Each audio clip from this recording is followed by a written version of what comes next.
Eccoci nuovamente in diretta con l'edizione straordinaria dei nostri telegiornali. Stavamo parlando appunto con l'assessore Bressa della situazione del commercio, in modo particolare di baristi e ristoratori, con questa possibilità che verrà data dal Comune di Padova appunto di ampliare i plateatici e ovviamente con delle procedure molto più semplificate rispetto al passato. Intanto la preoccupazione naturalmente di queste categorie economiche dilaga. Sentiamo le voci dei baristi raccolte dai colleghi della redazione di Bassano. È una scommessa in realtà, non ci sono regole precise, c'è un po' di confusione. Domani partiremo con il take away, proprio nel senso letterale, cioè prendi e vai, non si può consumare nel plateatico adiacente né all'esterno del locale, bensì camminando. Stiamo andando a tentoni, a tentativi, perché non riusciamo a capire quale sarà la risposta del pubblico dopo questi mesi. Non ci sono i 10 comandamenti, ci sono dei consigli, delle ristrettezze, delle cose da seguire, non c'è una data certa, non si sa. C'è un po' di diffidenza, un po' di tutto, dai. Quindi è vero che è un take away, ma in realtà non si lavora lo stesso?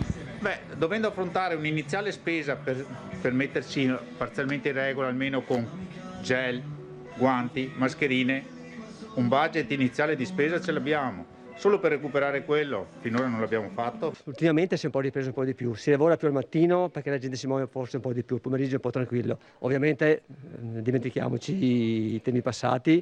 Speriamo che aprendo adesso dal lunedì prossimo, dal 18, gli altri negozi, se c'è un po' più di movimento, quello speriamo sì, dai. Vorremmo capire come si muove anche il comune col discorso dei plateatici e in base a quello creeremo il tutto.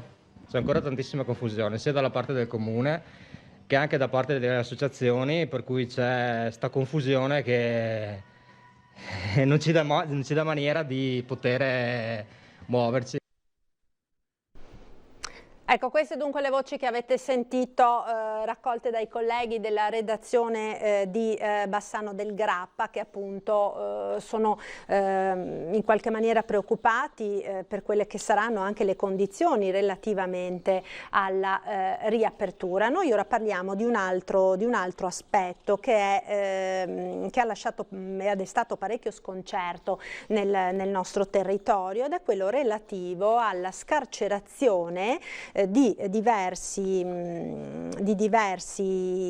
boss mafiosi a seguito del decreto appunto anticontagio, proprio perché per diminuire il rischio di contagio tra i detenuti sono stati messi agli arresti domiciliari diversi anche boss mafiosi, circa 11 mi pare per quanto riguarda la nostra regione. Ma per parlare di questo particolare aspetto abbiamo in collegamento Roberto Tommasi, referente di Libera per il Veneto.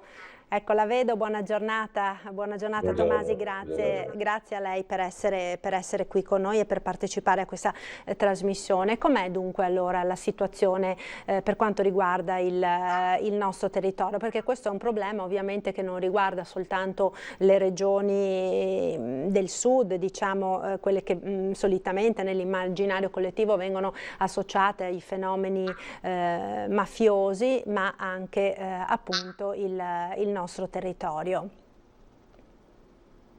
Beh, è chiaro che i carcerati vengono distribuiti tra varie carceri in Italia, soprattutto quelli sottoposti a sorveglianza speciale come il 41 bis, che è una restrizione particolare per chi ha commesso reati di mafia e di terrorismo, e per cui vengono distribuiti in diverse carceri in Italia. Noi risulta che in Veneto ne siano stati messi in libertà vigilata, quindi domiciliare, 11 in questi giorni. Tra questi non sono solo mafiosi, ma ci risulta che ci siano anche reati di traffici di droga o altri reati.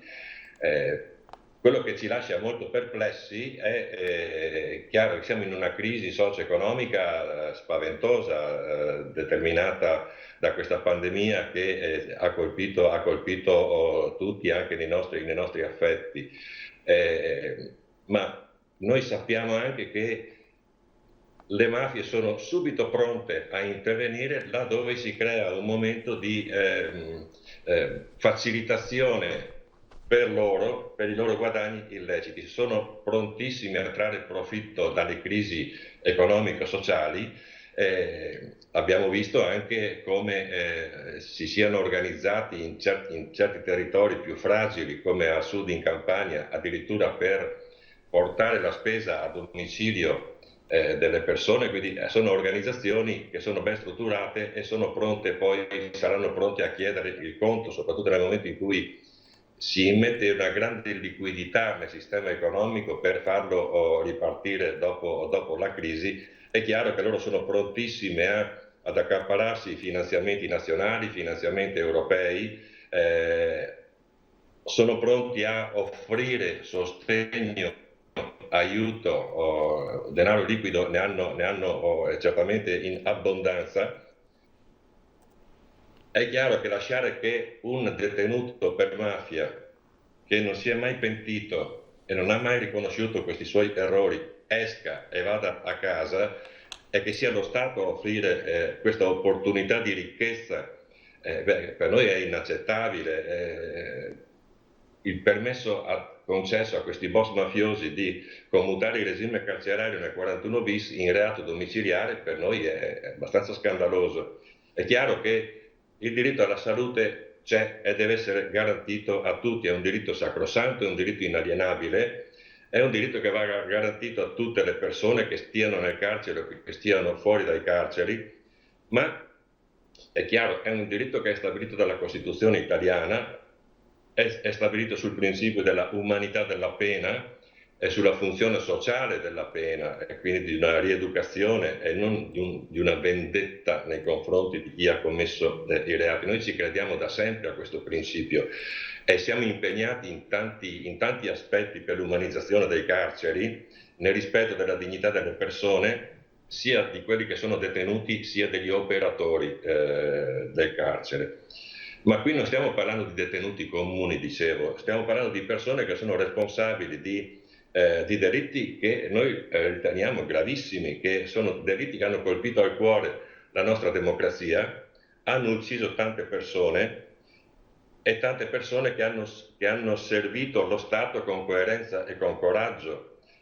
È una memoria che per noi è sacra questa. Quest'anno abbiamo dovuto rinunciare alla giornata del 21 marzo, che è la giornata nella quale ricordiamo tutte le vittime innocenti di mafia, ma questa memoria deve rimanere, come è sacro anche il dolore dei familiari delle vittime innocenti di mafia. Allora, permettetemi di ricordarne solo una di queste vittime di mafia oggi, perché non lo ricorda nessuno. Oggi è proprio un giornalista, Peppino Impastato, che veniva ucciso il 9 di maggio del 1978. Ricordo lui per ricordare tutti.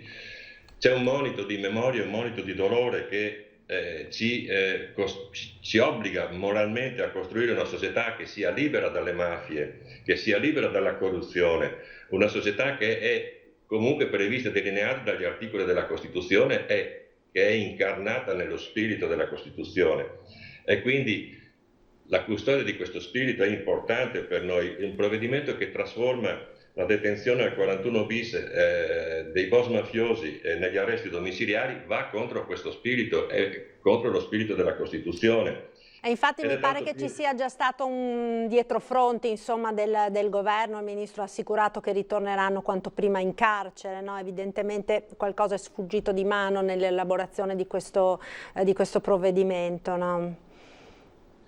Sì, noi abbiamo insistito in maniera molto forte, abbiamo aperto anche un tavolo con il Ministero. Noi abbiamo una proposta firmata da Libera e da tante altre associazioni, compresi i sindacati, che prende in esame un pochino tutta la situazione per come si sta delineando in questa situazione di crisi. L'abbiamo chiamato un patto Giusta Italia.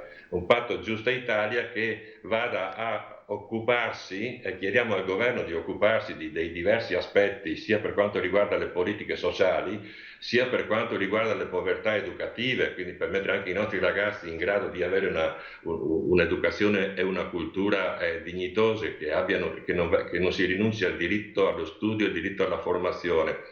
Chiediamo la regolarizzazione dei migranti, ecco, chiediamo tante cose. Abbiamo chiesto, non in questo patto, ma immediatamente, che ci fosse un ripensamento su questo, su questa scarcerazione dei detenuti del 41 bis, anche perché la sanità gli è comunque garantita, già essendo in regime speciale, essendo detenuti in quel modo, già hanno un distanziamento sociale. Quindi non c'è il rischio per loro di ammalarsi, e nel caso di accertate patologie ci sono le strutture adatte per poter curare anche queste persone all'interno del sistema carcerario,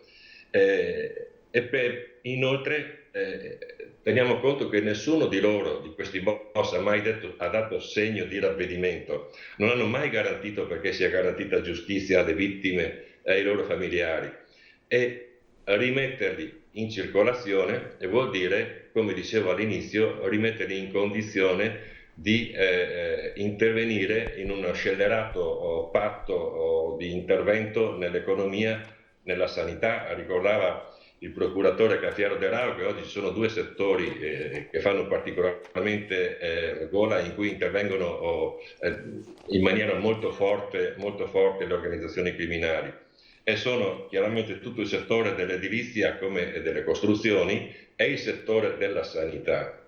È chiaro che diventa rischiosissimo rimettere in circolazione persone di questo genere, per questo che noi abbiamo condannato questi provvedimenti, e ci auguriamo che si faccia in fretta a rimediare.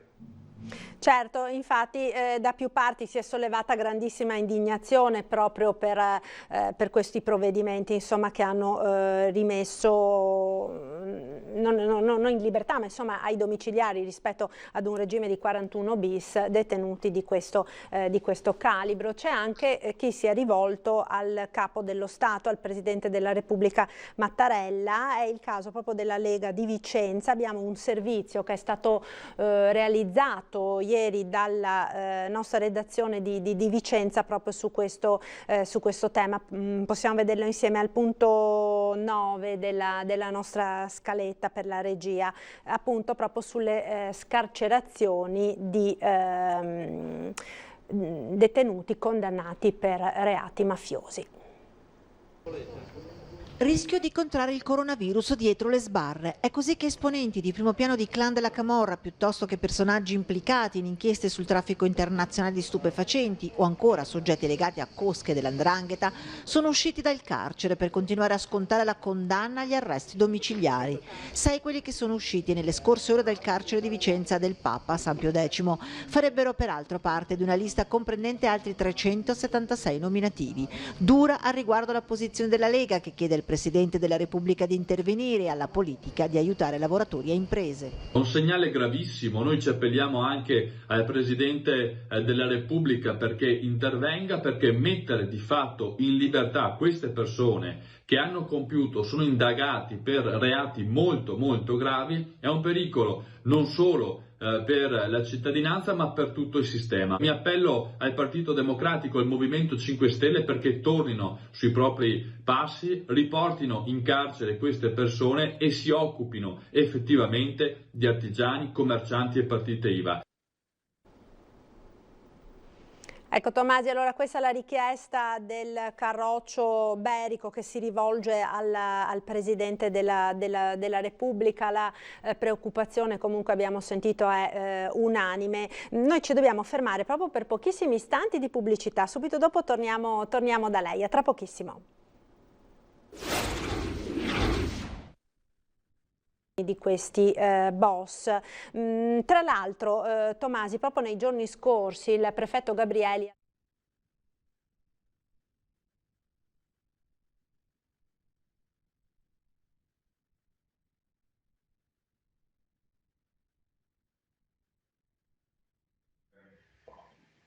In diretta con l'edizione straordinaria dei nostri telegiornali, siamo in collegamento con Roberto Tomasi, referente di Libera per il Veneto. Quindi oltre al problema di cui stavamo parlando relativo alle scarcerazioni di questi detenuti che sono stati condannati per reati connessi alla mafia, c'è anche un'altra preoccupazione di queste ore che è stata illustrata proprio nei giorni scorsi dal prefetto Gabrielli, che è quella del rischio concreto di infiltrazioni mafiose, a maggior ragione in questa fase 2 di ripartenza, visto che insomma i tentacoli della mafia potrebbero facilmente avere presa su aziende che si trovano in difficoltà a causa di quanto accaduto. Dal vostro osservatorio, Tomasi, com'è la situazione nel nostro Veneto?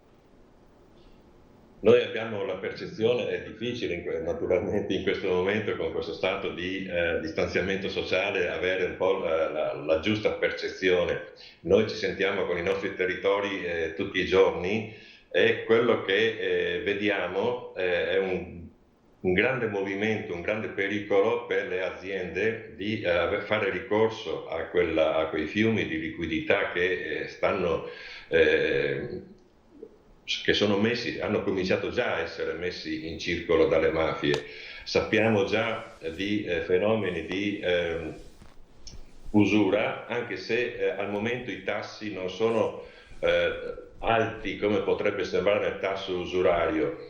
Al momento i soldi vengono liberati, vengono messi nelle aziende, ma poi il rischio è quello che la mafia viene a chiedere il conto rispetto a questo. Non si possa pensare di avere una mafia caritatevole. La mafia si sostituisce allo Stato dove lo Stato è debole, e anche per questo noi nel patto Giusta Italia chiediamo un intervento molto preciso e specifico anche di chiarezza e di velocità nell'erogazione dei contributi previsti, anche per evitare tutti questi segnali che arrivano dai territori.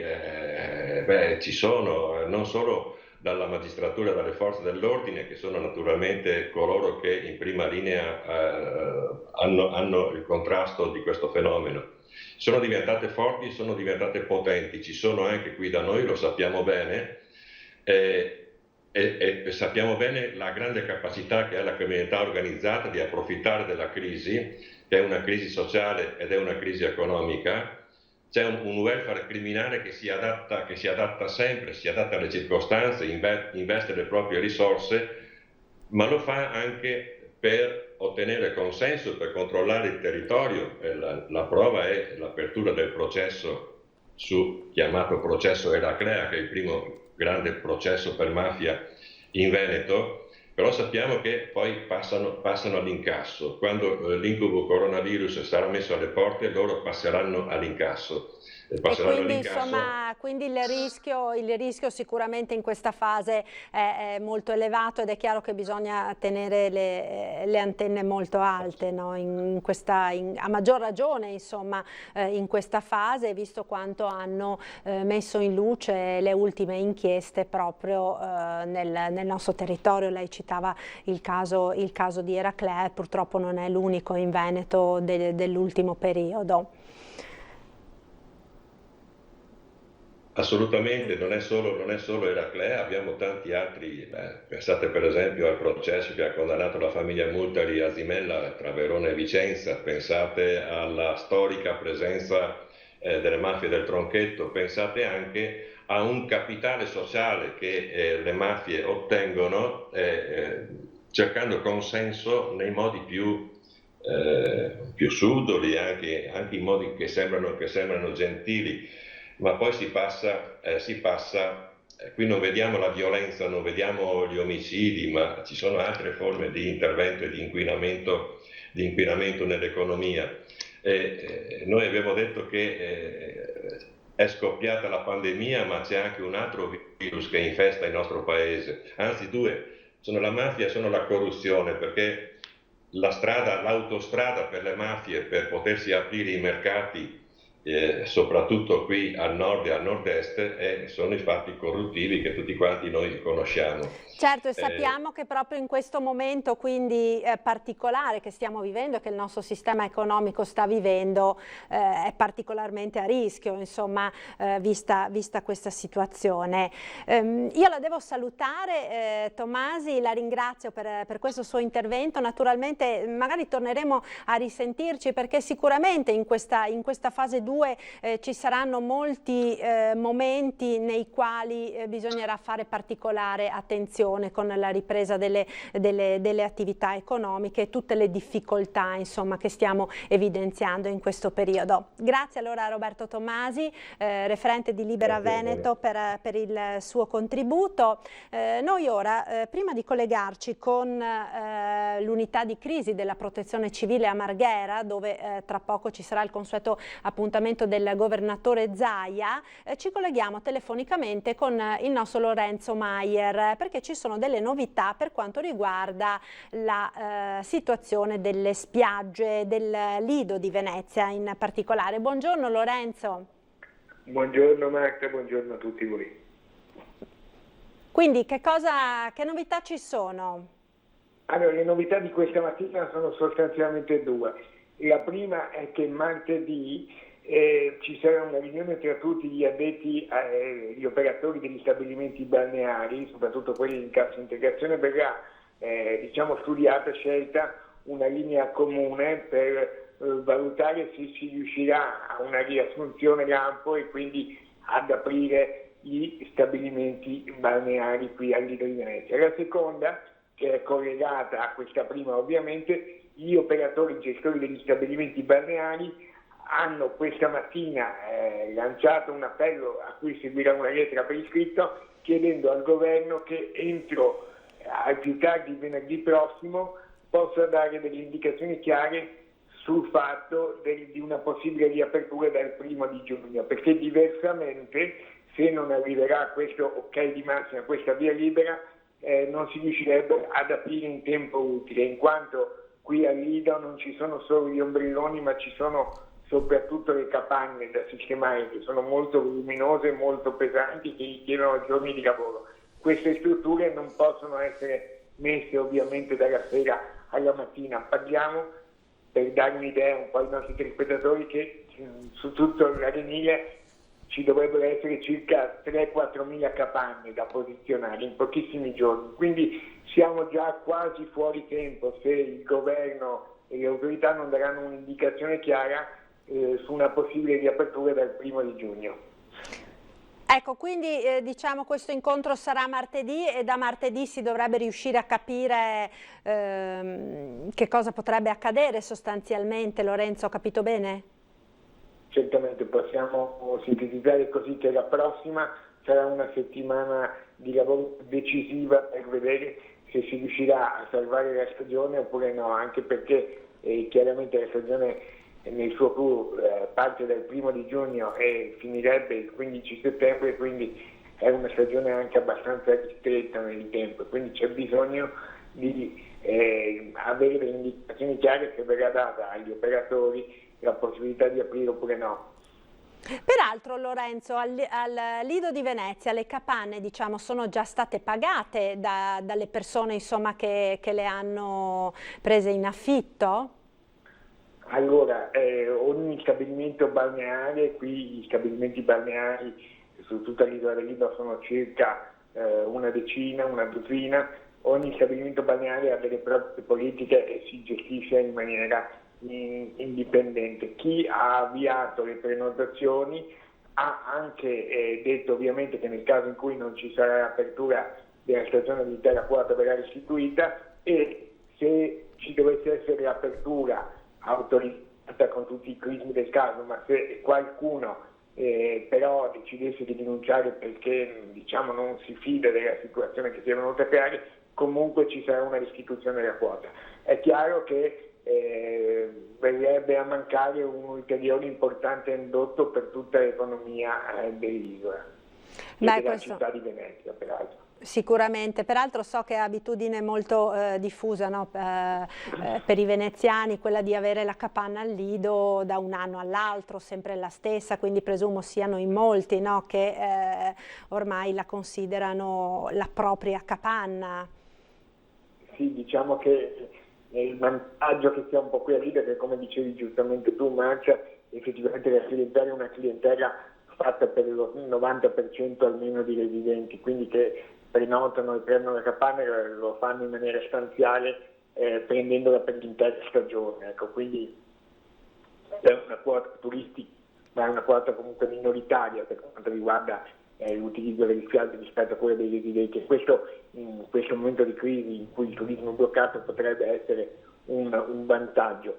Lo svantaggio è che comunque la preparazione è molta, perché appunto le capanne non sono come gli ombrelloni, che sono probabilmente anche molto più facili da montare. C'è tutta una questione di distanziamento da dover attuare, strutture pesanti, gru e macchine operatrici che devono andare sulla linea, quindi un grande dispendio in spiegamento di forze che ad oggi è ancora. Ecco, in questo momento attualmente la situazione alla spiaggia del Lido com'è? Noi abbiamo visto le altre spiagge del litorale, della terraferma, che sono molto simili a un deserto, no? La sabbia infinita. Al Lido ovviamente l'abbiamo sentito, non è stato ancora montato nulla, chiaramente anche qui in attesa di quelle che saranno le disposizioni, ma in virtù insomma della possibilità delle passeggiate per i residenti si comincia a vedere un po' più di movimento rispetto al resto del litorale? Diciamo che le spiagge sono come lo Stratteri, le spiagge che abbiamo visto anche a Sottomarina, Jesolo, Bibione, anche qui sono deserte, anche perché anche qui i vigili urbani, la Polizia Locale di Venezia ha delimitato in maniera evidente il fatto che non si potesse accedere. Bianca Lavigna, 2 anni. Ecco, grazie Lorenzo. Scusami, è arrivato il governatore Zaia, quindi torniamo alla conferenza stampa a Marghera, alla sede della Protezione Civile. Bianca Lavigna, 2 anni. Ho trovato questo disegno. Eccole qua, che le salutiamo. Buongiorno. Buongiorno. Cioè, lì abbiamo un'autentica tragedia con gli asili.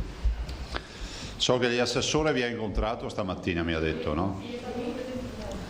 E lì c'è tutto il tema. Da un lato abbiamo il problema delle famiglie che con l'apertura, ne approfitto visto che ci siete, che con l'apertura delle aziende abbiamo avuto 1.200.000 lavoratori che sono usciti di casa per andare a lavorare lunedì 4. E ovviamente sono anche i bimbi, i minori da accudire, no? Tutti coloro che comunque hanno bisogno di assistenza, e dall'altro la difficoltà anche finanziaria di queste strutture, per cui noi adesso abbiamo un piano anche per intervenire. Da un lato ci serve la possibilità che venga data chiaramente un'espressione di natura scientifica, e quindi dal Comitato Tecnico Scientifico che ci autorizzi a fare. Dopodiché l'altro tema dei soldi lo risolviamo, ma bisogna comunque prendere in mano questa situazione. Vi ricordo che in Veneto il tema dei bimbi e degli asili è un tema complicato, perché si pensi solo che 90.000 bimbi vanno nelle scuole paritarie, cioè gli asili le scuole religiose, e questo è un fronte. Poi ci sono tutte le scuole di 0-6 anni, le scuole dell'infanzia pubbliche, e quindi in tutto questo contesto penso che un po' siano state dimenticate queste realtà. E di certo non da noi, però siamo qua, siamo a disposizione, cerchiamo di tenere un canale aperto, insomma so che ce l'avete con l'assessore, quindi benvenute, accomodatevi e seguite la conferenza. Un saluto ovviamente a tutti i presenti, cerco di andare veloce e saluto anche tutti coloro che sono collegati. Vi dico che siamo arrivati a 432.000 tamponi, ne abbiamo 10.441. Salutiamo anche la TV che oggi ci ha fatto vedere, CBS, no? CBS. Salutiamo e ci fa piacere di ospitarli qui, quindi grazie per essere venuti oggi. Sono, come dicevo prima, 432.000 tamponi, 10.000 in più rispetto a ieri, abbiamo le persone in isolamento sono 5.163 persone in isolamento, sono 340 in meno rispetto a ieri, cioè sta calando anche l'isolamento.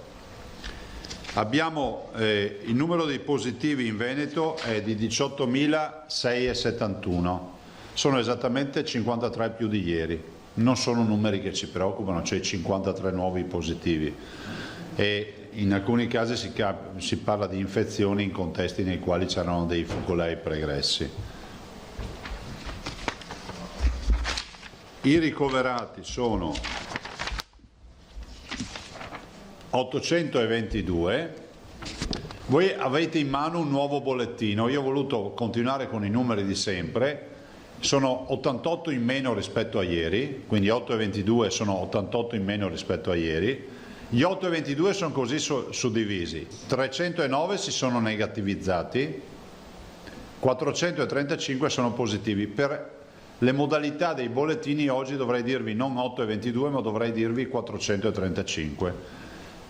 Le terapie intensive sono 78, di cui negativizzati 38, in teoria io dovrei scrivervi 40 oggi. Comunque 78 sta calando, meno 1 rispetto a ieri. I dimessi sono 2.960, sono 78 in più rispetto a ieri.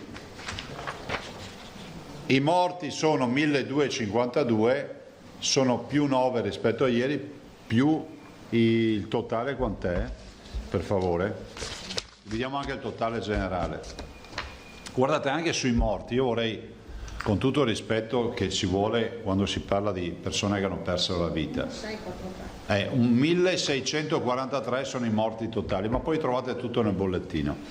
Vi volevo dire che è fondamentale ricordare che i morti che noi diamo sono morti classificati in base alle linee guida che ci hanno dato, quindi non è che si fa magheggi con i numeri dei morti, cioè questi sono i dati, questi sono le linee guida, tanto è vero che le hanno cambiate e ci dicono che i ricoverati che si sono negativizzati non vanno più conteggiati secondo le linee guida, quindi noi ci ritroviamo di fatto un bollettino che è dimezzato, le 79 terapie intensive oggi sono 40 per il bollettino nazionale, quindi stasera vedrete la Protezione Civile Nazionale che dirà 40 in terapia intensiva.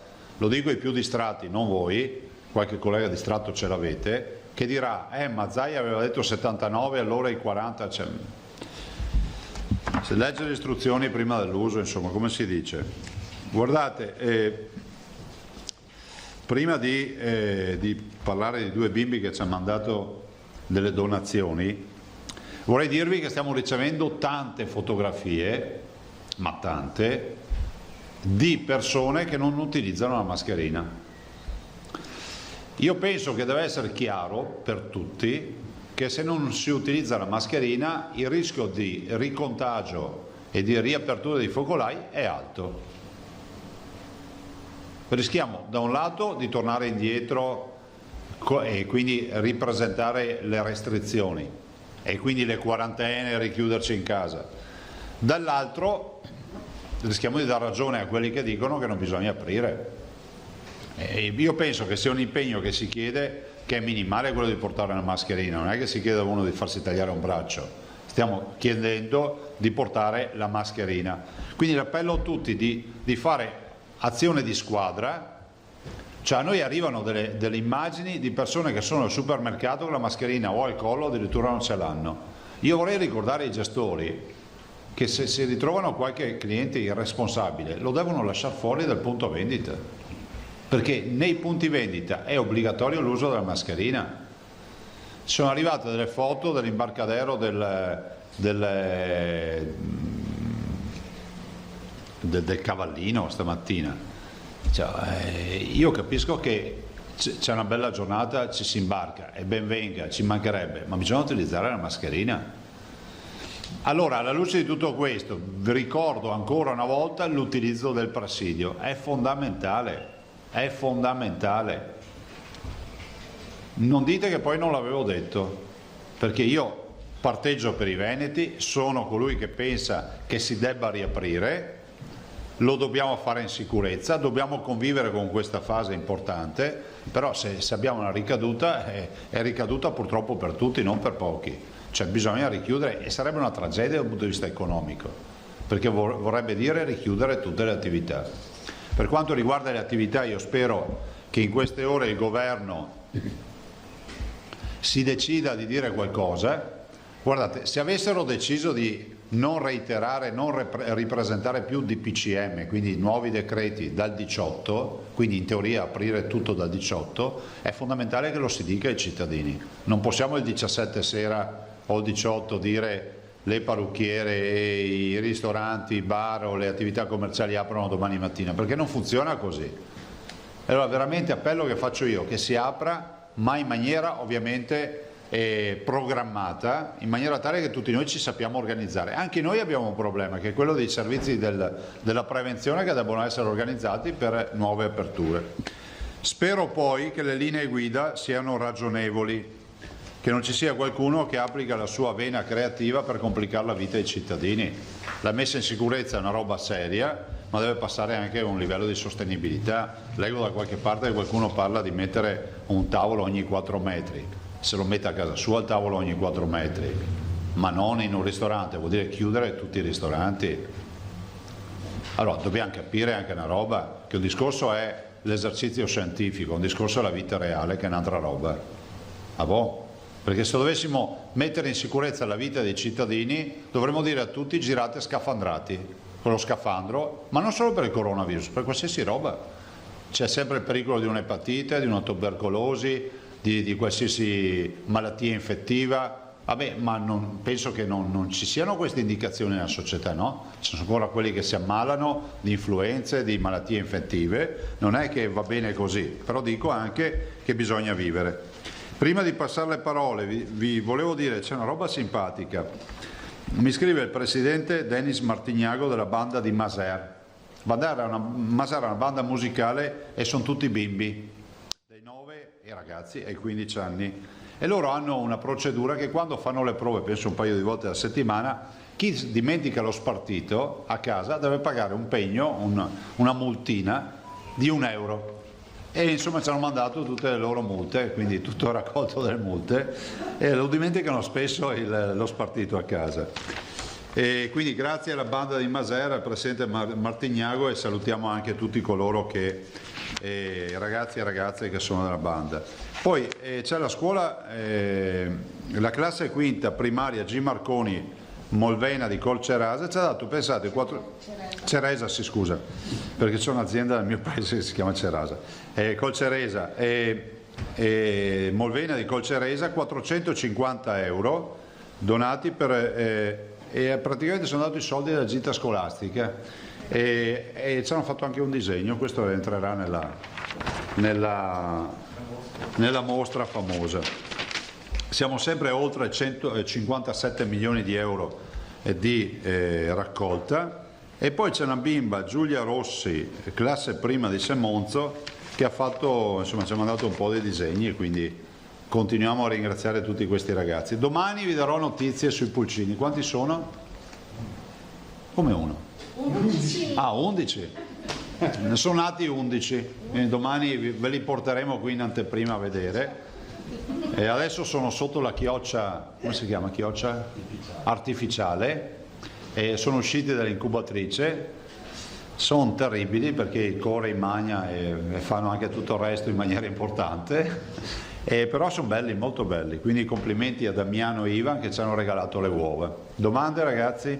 Sì. Andiamo sempre da sinistra verso destra. Filippo, si prenota di piano, Polis. Sì, Presidente, buongiorno. Ci segnalano, se posso intervenire. No, sì, scusa, pensavo, mandatemi qui il cartello per favore, lo metto qua, così lo vedono anche. Scusami Filippo, un secondo solo. No, stavo pensando, non ha senso lasciarlo lì. No, non ho neanche detto, quindi se è anche contro di me mettiamolo lì lo stesso. Guarda, se lo appoggiamo qui. No, io non l'ho letto, cosa c'è scritto? asili nido 40%, scuole dell'infanzia, un terzo privati, sicuri che accade che possiamo lasciarli fallire? Punto di domanda. Beh, si vede, filmatelo. Prego.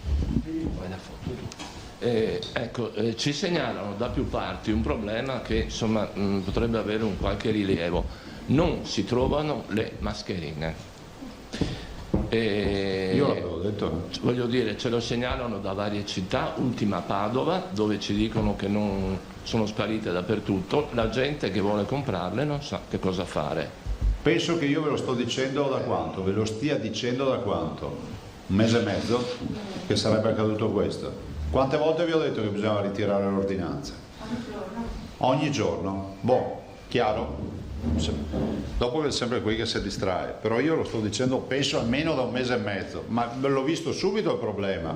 Se noi non liberalizziamo, nel momento in cui io riesco a comprare 24 milioni e mezzo di mascherine, perché quelle 6 mesi di mascherine abbiamo comprato di fabbisogno, vuol dire che ci sono sul mercato, no? E quindi se ci sono sul mercato, per farle arrivare a tutti bisogna revocare l'ordinanza, prima roba. Seconda roba c'è il tema del prezzo che va, ovviamente anche quello è un problema. Cioè il prezzo prestabilito blocca indirettamente le importazioni perché a 50 centesimi nessuno le va più a comprare.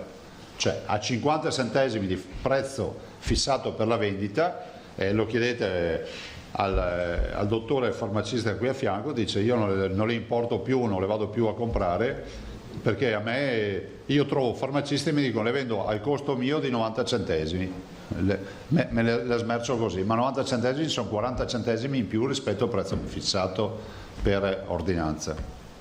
Quindi è un problema reale. Io posso fare una roba dire a Franceschi che ne faccia ancora, cioè, no? Però le mascherine... No, nel senso che, voglio dire, se diventa un problema di massa, proprio alla luce di quello che ha detto, cioè della indispensabilità di adottare questi dispositivi, se scarseggiano, se non si trovano, insomma... È un problema. Ma guardate, cioè, più di dirlo, ce l'ho detto in tutte le lingue, in tutte le salse, mi sono preso anche di quello che fa polemiche e sta esattamente accadendo quello che ho detto. Ivana Goldi, TGR, scusa se non te l'ho visto, ma la colonna è impedita. No, posso solo perché ho sentito male prima i dati di quanti soldi sono stati raccolti. 57 milioni 130 mila euro. E spesi invece? Spesi? No, ce l'abbiamo tutti. Ah, bene, questi sono tutti lì fermi e abbiamo speso oltre 100 milioni di euro. Sì, di più poi con le assunzioni. 92 milioni erano tipo 20 giorni. Sì. Poi abbiamo 1 migliaio di persone assunte, insomma abbiamo speso. Ma assunte soprattutto dove? Prego? Assunte soprattutto dove? In tutti gli ospedali? Cioè tra medici, infermieri? Sì, tutti. Abbiamo la distinta anche se la vuoi dire. Allora dopo per agevolare tutti dividiamo la distinta, sugli assunti mettiamo anche i 35 milioni l'anno la spesa delle persone. E allora scusa ma non vedo nulla, non vorrei saltare qualcuno. C'era questo collega qui. Ah sì qua, scusa. Beppe Castellano, periodico Avis regionale Veneto. Lei ha istituito la banca del plasma invitando tutti i convalescenti ad andare a donare plasma e questo è una cosa che però ci chiediamo, visto che già da gennaio c'era l'allarme sul poco personale nei centri trasfusionali, adesso che riprendono gli interventi, la normale sanità che servirà molto più sangue, come si fa a gestire una massa del genere, sia i donatori normali che tornano a donare in massa e sia questi che doneranno plasma? Ma guardi, sono 3.500, sono 10 ULS, sono 350 ULS, vuoto per pieno. 350 bisogna programmarsi, però non è che arriva un esercito di persone. Alcuni considerate che c'è una quota che ha già donato e quindi noi abbiamo già in magazzino nelle emoteche il sangue, le sacche di alcuni donatori e ovviamente noi consideri che rispetto allo scenario di prima ci sono sto migliaio di dipendenti in più che comunque possiamo destinare e questo dipende dai direttori generali che giustamente come dice lei devono programmare, noi abbiamo chiesto ai direttori che programmino la raccolta, ha assolutamente ragione su questo, però insomma penso che riusciamo a risolvere anche questo problema. Prego.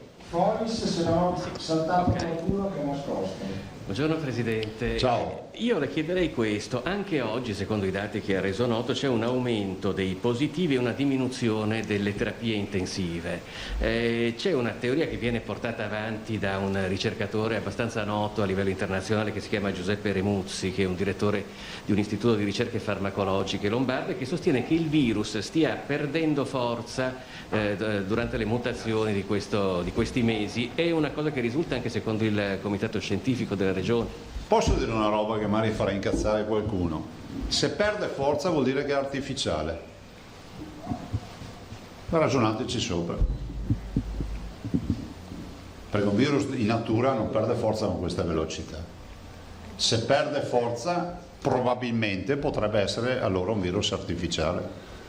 Noi notiamo che come si può dire, la fase endemica, la fase quella del contagio, quello forte, è una fase meno importante, è meno rappresentata oggi.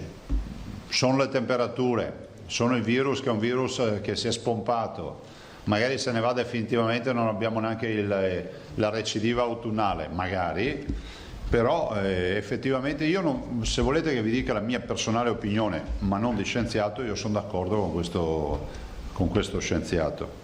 Si è scritto molto su questa storia del virus, che se ne va velocemente, e se se ne va tanto velocemente, secondo me di artificiale c'è qualcosa di mezzo. Emiliano. Presidente, ho un po' di confusione, buongiorno, perché ascoltando gli studi e la fotografia di Crisanti sappiamo che i bambini, insomma, in teoria sono quelli più resistenti, e non a caso si sta facendo anche proprio con l'assessore, e ci sono qui oggi le insegnanti a testimoniarlo, un percorso per la riapertura. Arriva un'ansia ieri sera da parte di Rezza dell'IS che dice tutto il contrario: attenzione, si possono infettare i bambini, hanno la carica virale, possono contagiare. Questo appunto vanificherebbe tutto il lavoro fatto oggi, e qui si parla di IS. Noi alla fin fine non sappiamo mai, tra questi scontri di scienziati, chi seguire. Le chiedo se da parte sua... mentre loro si scontrano, noi dobbiamo lavorare a risolvere i problemi, punto. Nel senso che il professor Crisanti è stato chiaro, dice ancora non si riesce a capire come mai i bimbi e i 0-6 in particolar modo in famiglie con contagiati non si siano contagiati. Dice facciamo la mappatura del genoma, verifichiamo tutta la loro storia personale proprio per capire. Ieri vi ho letto la lettera del bambino di Sinigaglia che dice io mi sono messo in fila a 7 anni per dare anche il mio sangue a Vo, no? Allora se il professor Crisanti, che non è l'ultimo arrivato, che è un luminare, ci dice che bisogna capire nel genoma cosa sta accadendo, se c'è qualcun altro che ha già visto il genoma porterà degli studi scientifici, cosa volete che vi dica? Di certo abbiamo avuto uno spaccato del mondo scientifico, ragazzi, che oggi se ti fanno una puntura li guardi bene negli occhi per capire se te la fanno dalla parte giusta. È per quello che glielo chiedo, perché ci sono di mezzo i bambini ed è un rischio veramente alto. Senta, chiudo in velocità con... Se io facessi dichiarazioni in questa maniera, penso che diffonderei un'inquietudine da paura. Invece la gente ha bisogno di avere informazioni certe, validate scientificamente, e che si capisca che il treno ha una rotaia, non ha una serpentina. Dicevo, passo a un altro argomento, è arrivata proprio ieri insomma una chiarifica, insomma alcuni documenti che aprono per le scuole guida, li avevo chiesto in questi giorni. Sì, abbiamo finalmente, esatto, finalmente si è ottenuta anche questa apertura. Grazie. Prego. Diciamo che non è stato un grande sforzo, c'era già scritto. Una domanda sugli osteopati, vero? All'assessore. Allora la facciamo dopo o la vuoi subito? No, facciamo dopo. Invece un'altra cosa, Presidente, abbiamo parlato delle mascherine, ma qui in Veneto molte aziende mi hanno spiegato che c'è anche il problema dei guanti, Presidente, perché come le mascherine, i guanti li requisiscono la solita protezione civile. Quindi queste aziende, molte venete ma anche grosse, cosa hanno fatto? Hanno pagato i guanti in Cina 60% almeno per poter averle, quindi sono esposti. I guanti vengono requisiti a tutte le dogane, quindi loro sono sotto economicamente, non si sa quando il governo gliele pagherà, e purtroppo non riescono a rispondere alle esigenze banalmente anche dei nostri ospedali. di richieste dirette. Ovviamente queste aziende sanno perfettamente che non dipende da lei, Presidente, da te, però ovviamente ti dicono dacci una mano a portare avanti anche questo problema, perché noi aziende venete sane che da 40 anni facciamo sto lavoro siamo esposti in maniera spaventosa da chiudere l'azienda. Cosa gli diciamo?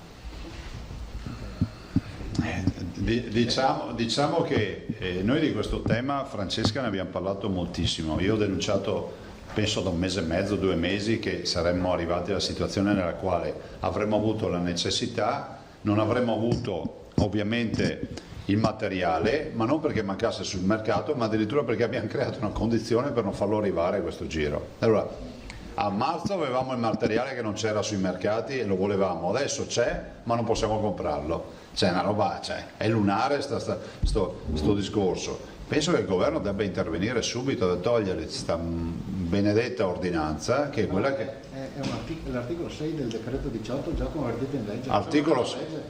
Quindi cambiare la legge, perché è l'articolo 6 del decreto che è convertito, e quindi è un grosso problema. Speriamo magari che in questa conversione che si farà adesso ci sia qualcuno che si decida di mettere mano a questo articolo. Prego. Antonella Prigioni, per concludere poi faccio un giro di giornali, ci risentiamo al terzo giro.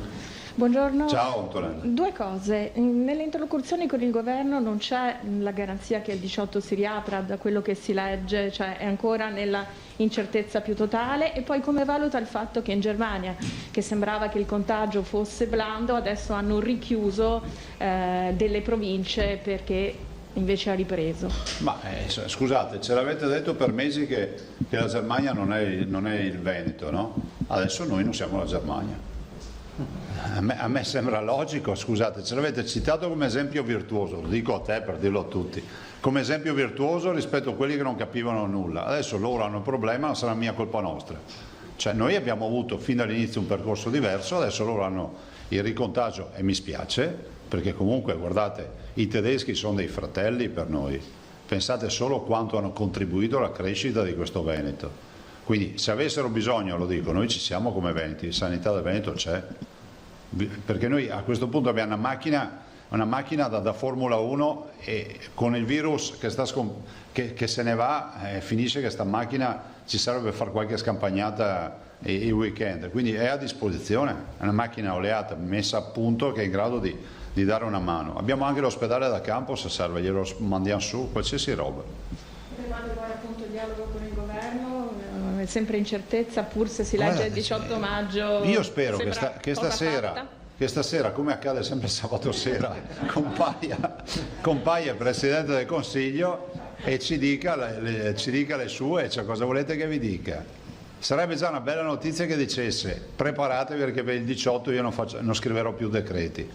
Però lo si faccia. A me risulta che questo fine settimana, cioè ieri, abbia avuto una relazione del Comitato Tecnico Scientifico rispetto all'andamento dell'ultima settimana e quindi immagino da buon padre di famiglia che il Presidente del Consiglio debba prendere in mano questa relazione e dire al Paese cosa vuol fare, visto e considerato che in occasione delle emergenze, spieghiamolo, queste sono competenze dello Stato ed è bene che sia così, insomma. Se poi vuole un consiglio, io farei un bel decreto, un bel DPCM e dice un articolo solo, si delegano le regioni a fronte della presentazione di un piano alle riaperture, punto, finito l'articolo. Andiamo con le domande dei giornali, cominciamo con la collega Pederiva del Gazzettino che chiede, un secondo solo, abbiate un po' di compassione.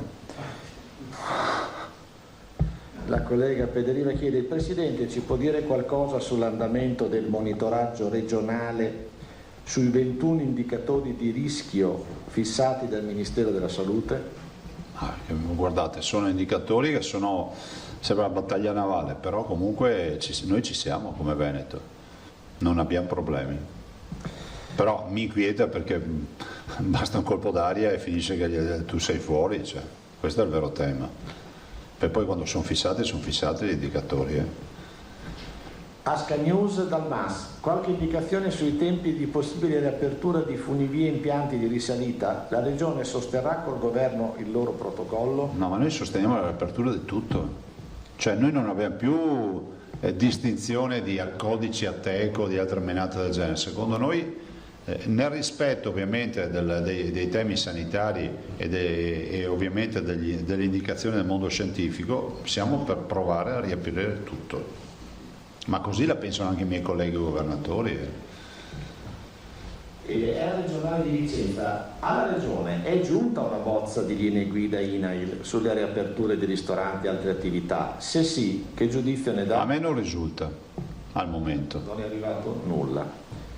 Cesarano pone un tema invece che evidentemente riguarda i patentati o neopatentati.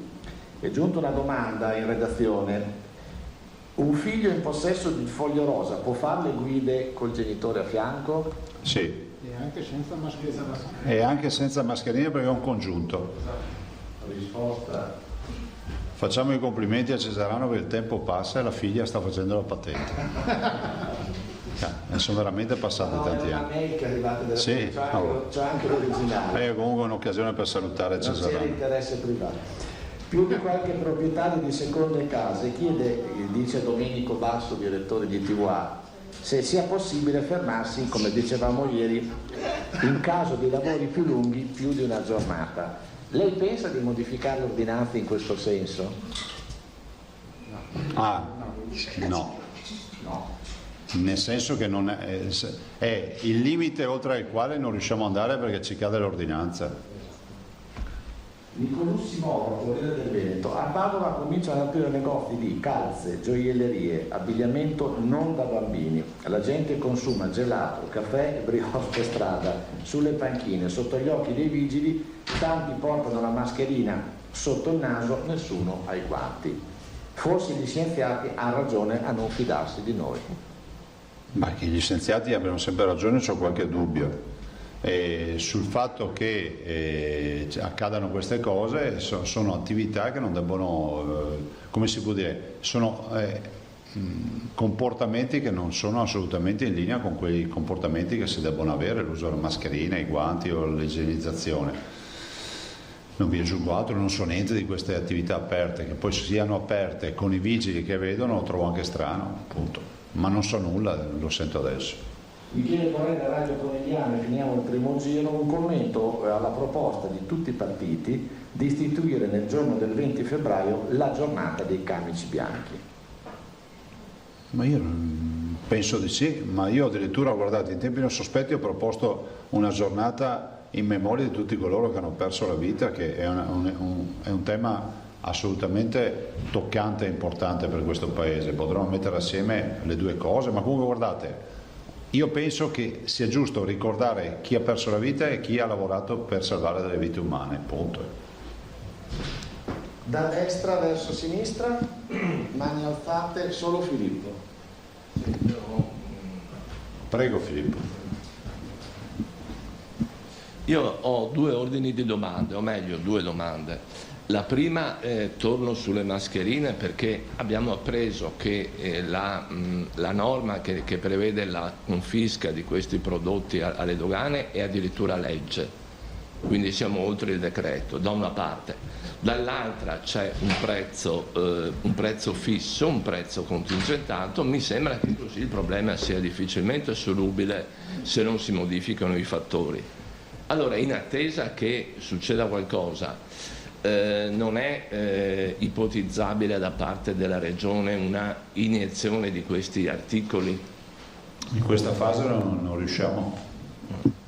Non riusciamo, ma guardate, è un assurdo che ci si debba preoccupare di fare queste operazioni quando le mascherine sarebbero sul mercato, basterebbe lasciare il mercato libero. Ma però c'è anche da dire una cosa, che il governo ha dichiarato di aver fatto un accordo, anzi il commissario di aver fatto un accordo, il dottor Arcuri, di aver fatto un accordo per, se non ho capito male, 60 milioni di mascherine al giorno.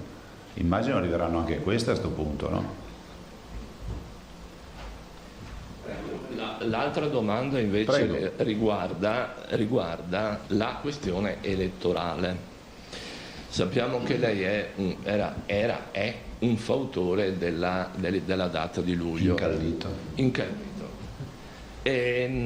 Ecco, a noi risulta, tant'è che l'abbiamo scritto e non è stato smentito, che In un'assemblea indetta mercoledì da Matteo Salvini con i parlamentari della Lega, lo stesso Salvini abbia indicato come data elettorale ottobre, e che nell'ambito della discussione nessun parlamentare della Lega Veneto, e non sono pochi, sono più di 30, abbia obiettato qualcosa, cioè abbia sostenuto la sua tesi di luglio. Qua verrebbe da commentare che con degli amici così non si ha bisogno di nemici in Parlamento. No, guarda, allora, ti dico la verità, ho letto anch'io il tuo pezzo. Prima roba, non ne so nulla di questa riunione, oggettivamente non ho parlato con nessuno, che è legittimo che il segretario riunisca i parlamentari. E il tema delle elezioni è un tema che può avere una visione nazionale, che è quella di un segretario che vede un po', se chiedete a me qual è la situazione nelle Marche che andranno al voto piuttosto che della Campania o altro, non ve lo so dire. Io vi dico che la visione che ho del Veneto, e peraltro è condivisa dagli altri governatori all'unanimità, perché abbiamo presentato anche un emendamento come conferenza delle regioni, va in questa direzione. Guardate, io ieri ho fatto appello al Presidente della Repubblica perché non per sfida, assolutamente, ci mancherebbe, però penso che sia fondamentale dire che sarebbe difficile, partiamo da dati ufficiali e tecnici, si è fatto saltare la possibilità di votare a luglio perché si dice che il Ministero della Salute abbia dato diniego secondo dei pareri. Io ho chiesto il parere, non me l'hanno ancora inviato, è già passato un mese. E quando vedrò il parere, leggendolo, mi domanderò sicuramente: ma come può essere che il 18 maggio si apre tutto, ci sono aziende aperte, bar, ristoranti e tutto, e dopo 2 mesi tu non puoi andare a votare? Peraltro in un contesto nel quale il distanziamento sociale, il divieto di assembramento c'è per legge. Cioè, chi è che andrebbe a fare una sagra in un seggio elettorale? Nessuno. Ci sono addirittura le forze di polizia che stanno lì a controllare che sia l'ambiente sia il più tranquillo possibile. Per cui guardate, io penso che sia un'ottima occasione di mostrare ai cittadini che loro siano protagonisti, e a luglio c'è modo di andare a votare. La penso io così, la pensa Totti, la pensa De Luca, Emiliano, insomma Cerisciuoli, tutti, insomma. Tant'è vero che la conferenza dei presidenti ha presentato questo. Non conosco la posizione di questa riunione, però dico anche se fosse così, è rappresentata dal fatto che il segretario possa assolutamente nel pieno delle sue funzioni e legittimamente aver fatto una considerazione guardando dall'alto le 6 regioni che vanno al voto. Di certo Salvini ha sempre detto che il Veneto merita andare al voto subito, questa è una dichiarazione sua. Altre domande? C'era Foris che si era prenotato, e poi una signorina non giornalista ma la facciamo la vostra. Mi è venuto in mente, Presidente, perché prima citava una fotografia di un imbarcadero a Venezia, e credo proprio da quelle parti, credo fosse il Lido. Ieri c'è stato un episodio abbastanza significativo, nel senso che un battello che stava riportando dei pendolari che dovevano andare verso Cavallino, Treporti e Jesolo non è potuto partire perché c'erano 13 persone in più, sembra, rispetto al numero di persone che adesso possono stare in vaporetto. Sono dovuti arrivare i carabinieri, è rimasto fermo per 40 minuti. Da questo punto di vista, tra poco, con nuove aperture, chiaramente il problema si ripresenterà aumentato. Qualcuno dice che bisognerebbe rivedere anche le distanze a cui si possono sedere i passeggeri. Se fanno una petizione sono il primo a firmarla. Me lo dico perché a far regole poi si muore di regole. Ce l'abbiamo già viste queste storie qua. Non le abbiamo fatte noi queste regole. La signora, che credo sia un'educatrice della scuola, per esempio. Buongiorno. Buongiorno Presidente. Io non ho una domanda da farle, ma ho un piacere da chiederle a nome dei bambini con cui sto parlando in questi giorni, perché noi come educatrici abbiamo scelto di rimanere in contatto con i nostri bambini. Molti di loro, se non la fascia nostra 0-6, non hanno la capacità di comprendere a fondo quello che sta accadendo, e alcuni si sono detti preoccupati perché sono convinti di essere a casa da scuola perché hanno combinato qualche malanno. Non sto scherzando. Chi ha sospetto il difetto?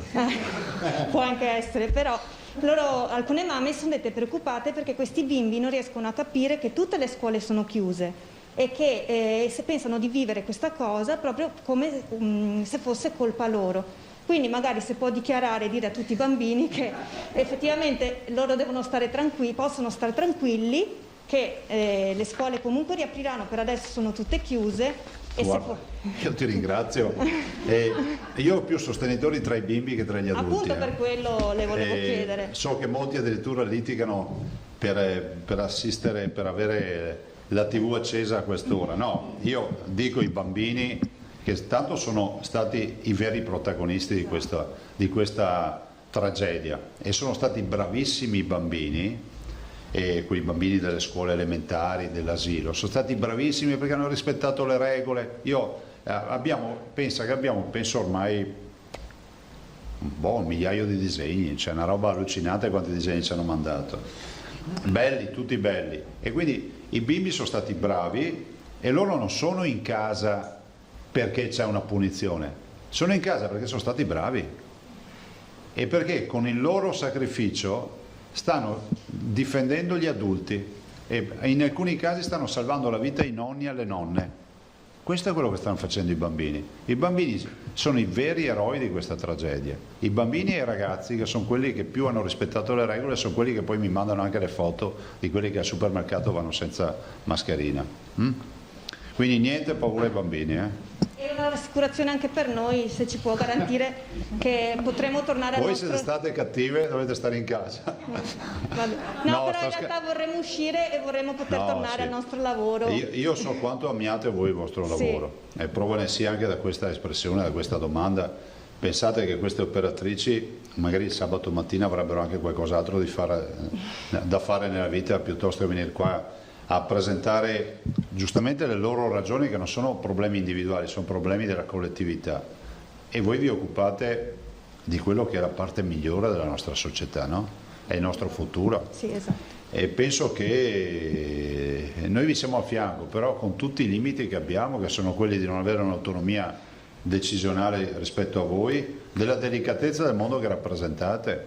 Guarda, voi non avete neanche un'idea di quante volte abbiamo parlato e ragionato con gli assessori di poter fare un'ordinanza e poi ci fermiamo sempre alla firma perché dico vabbè, e poi se succede qualcosa abbiamo la responsabilità della vita dei bimbi e degli operatori.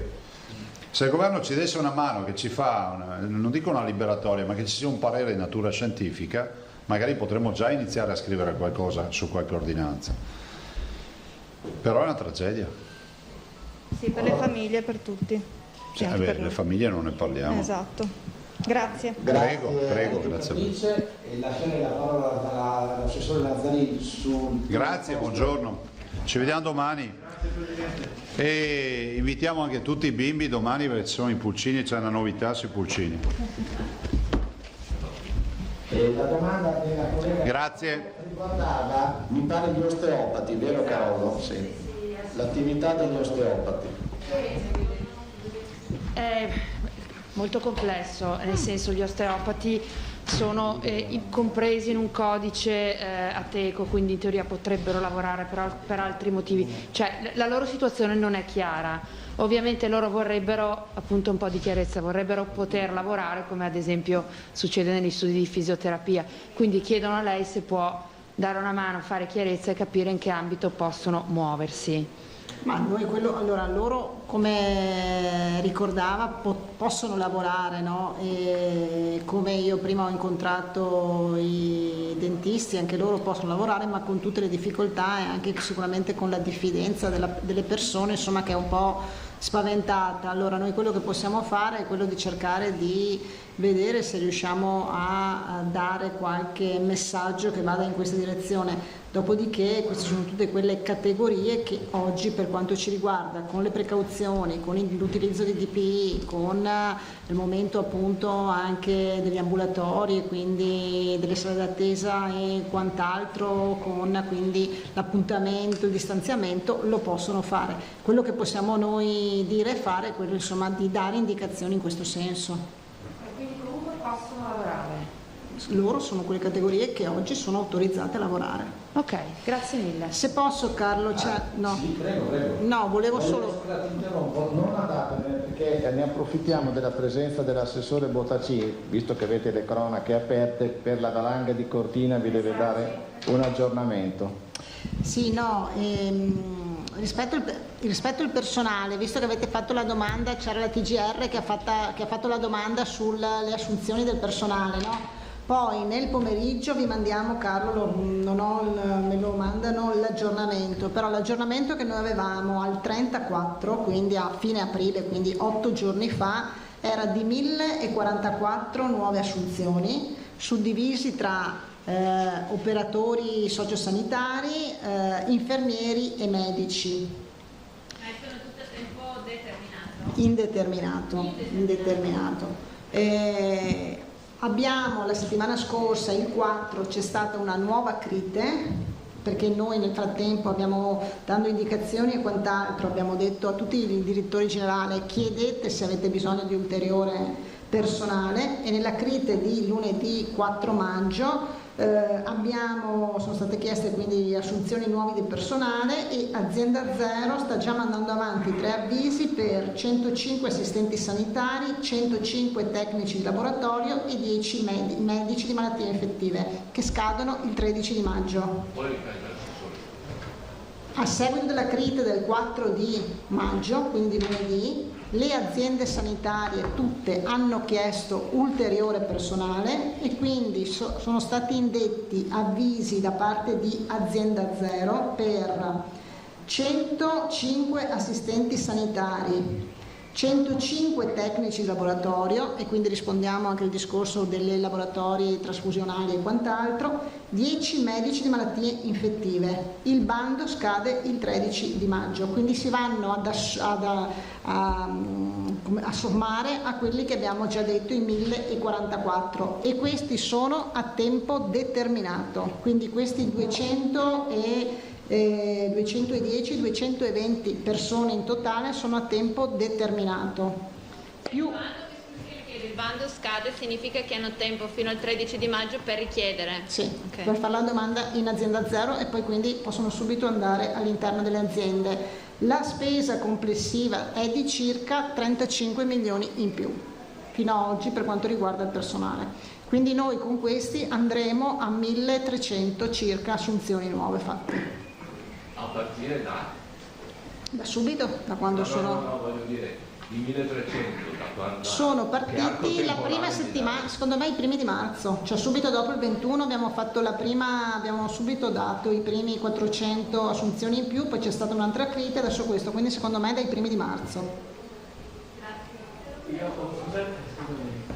Sì. Ho una domanda che mi arriva dalla redazione di Treviso, perché oggi c'è stata una presa di posizione da parte del segretario generale della Filcams CGIL di Treviso, Alberto Irone, sui tamponi controlli a commessi e personale non sanitario delle farmacie, che chiedono di essere sottoposti a più controlli. Sono comunque lavoratori in prima linea che non si sentono tutelati. Ma non ho capito, la presa di posizione è perché non sono stati fatti o nello screening successivo? Non sono stati fatti. Allora, e personale non sanitario. Allora noi avevamo dato indicazioni, quindi al limite se abbiamo il nominativo, insomma la zona eccetera, andiamo a fare una verifica, perché noi abbiamo proprio dato indicazione alle aziende sanitarie di farlo al farmacista, ma a tutti i collaboratori dei farmacisti, insomma adesso c'è anche il farmacista qui, penso che qua sia è successo. E il segretario, io riportavo quello che dice il segretario generale della CGIL. Andremo a verificare allora se ci sono situazioni, perché effettivamente l'indicazione che noi abbiamo detto, ma anche perché ha una sua logica, perché se all'interno di una farmacia chi ha contatto col pubblico sono 3-4 persone, comprese anche insomma gli assistenti eccetera, è giusto che lo screening sia su tutti. Bene, grazie all'assessore Bortaccini, perché mi pare che la valanga di Cortina sia in corso, le operazioni di soccorso alpino e protezione civile, così i colleghi delle cronache li possiamo aggiornare subito. Allora, è appena rientrata in questo momento la squadra di Cortina, del soccorso alpino della stazione di Cortina, dopo aver concluso l'intervento che c'è stato questa mattina a seguito di una scarica di neve sulla Tofana di Rozes a Cortina, che ha investito una persona, erano 2 fratelli e purtroppo una persona è deceduta, quindi è stata recuperata una persona deceduta, l'altra persona invece è rimasta illesa. Sono in corso altri interventi da parte del Soccorso Alpino in Marmolada, in Comelico, in altre zone della provincia di Belluno, e ovviamente l'invito è sempre lo stesso, quello di fare particolare attenzione. Siamo in un periodo in cui alzandosi le temperature ovviamente il rischio è sempre dietro l'angolo di possibilità dovuti sia a scariche di roccia che a scariche di neve, quindi insomma massima attenzione. Comunque purtroppo devo comunicare un decesso. Assessore, sono residenti? Allora, siccome non è ancora stato comunicato ai familiari, ancorché fossero fratelli, quindi uno dei 2 ovviamente lo ha saputo in tempo reale, però comunque sono persone della provincia di Belluno. E l'età, può dire? Sì. Può dire l'età? 22-23 anni. No, il deceduto ha questa età, l'altro invece aveva qualche anno in più. Ha qualche anno in più. Bene colleghi, grazie, con questo aggiornamento chiudiamo oggi.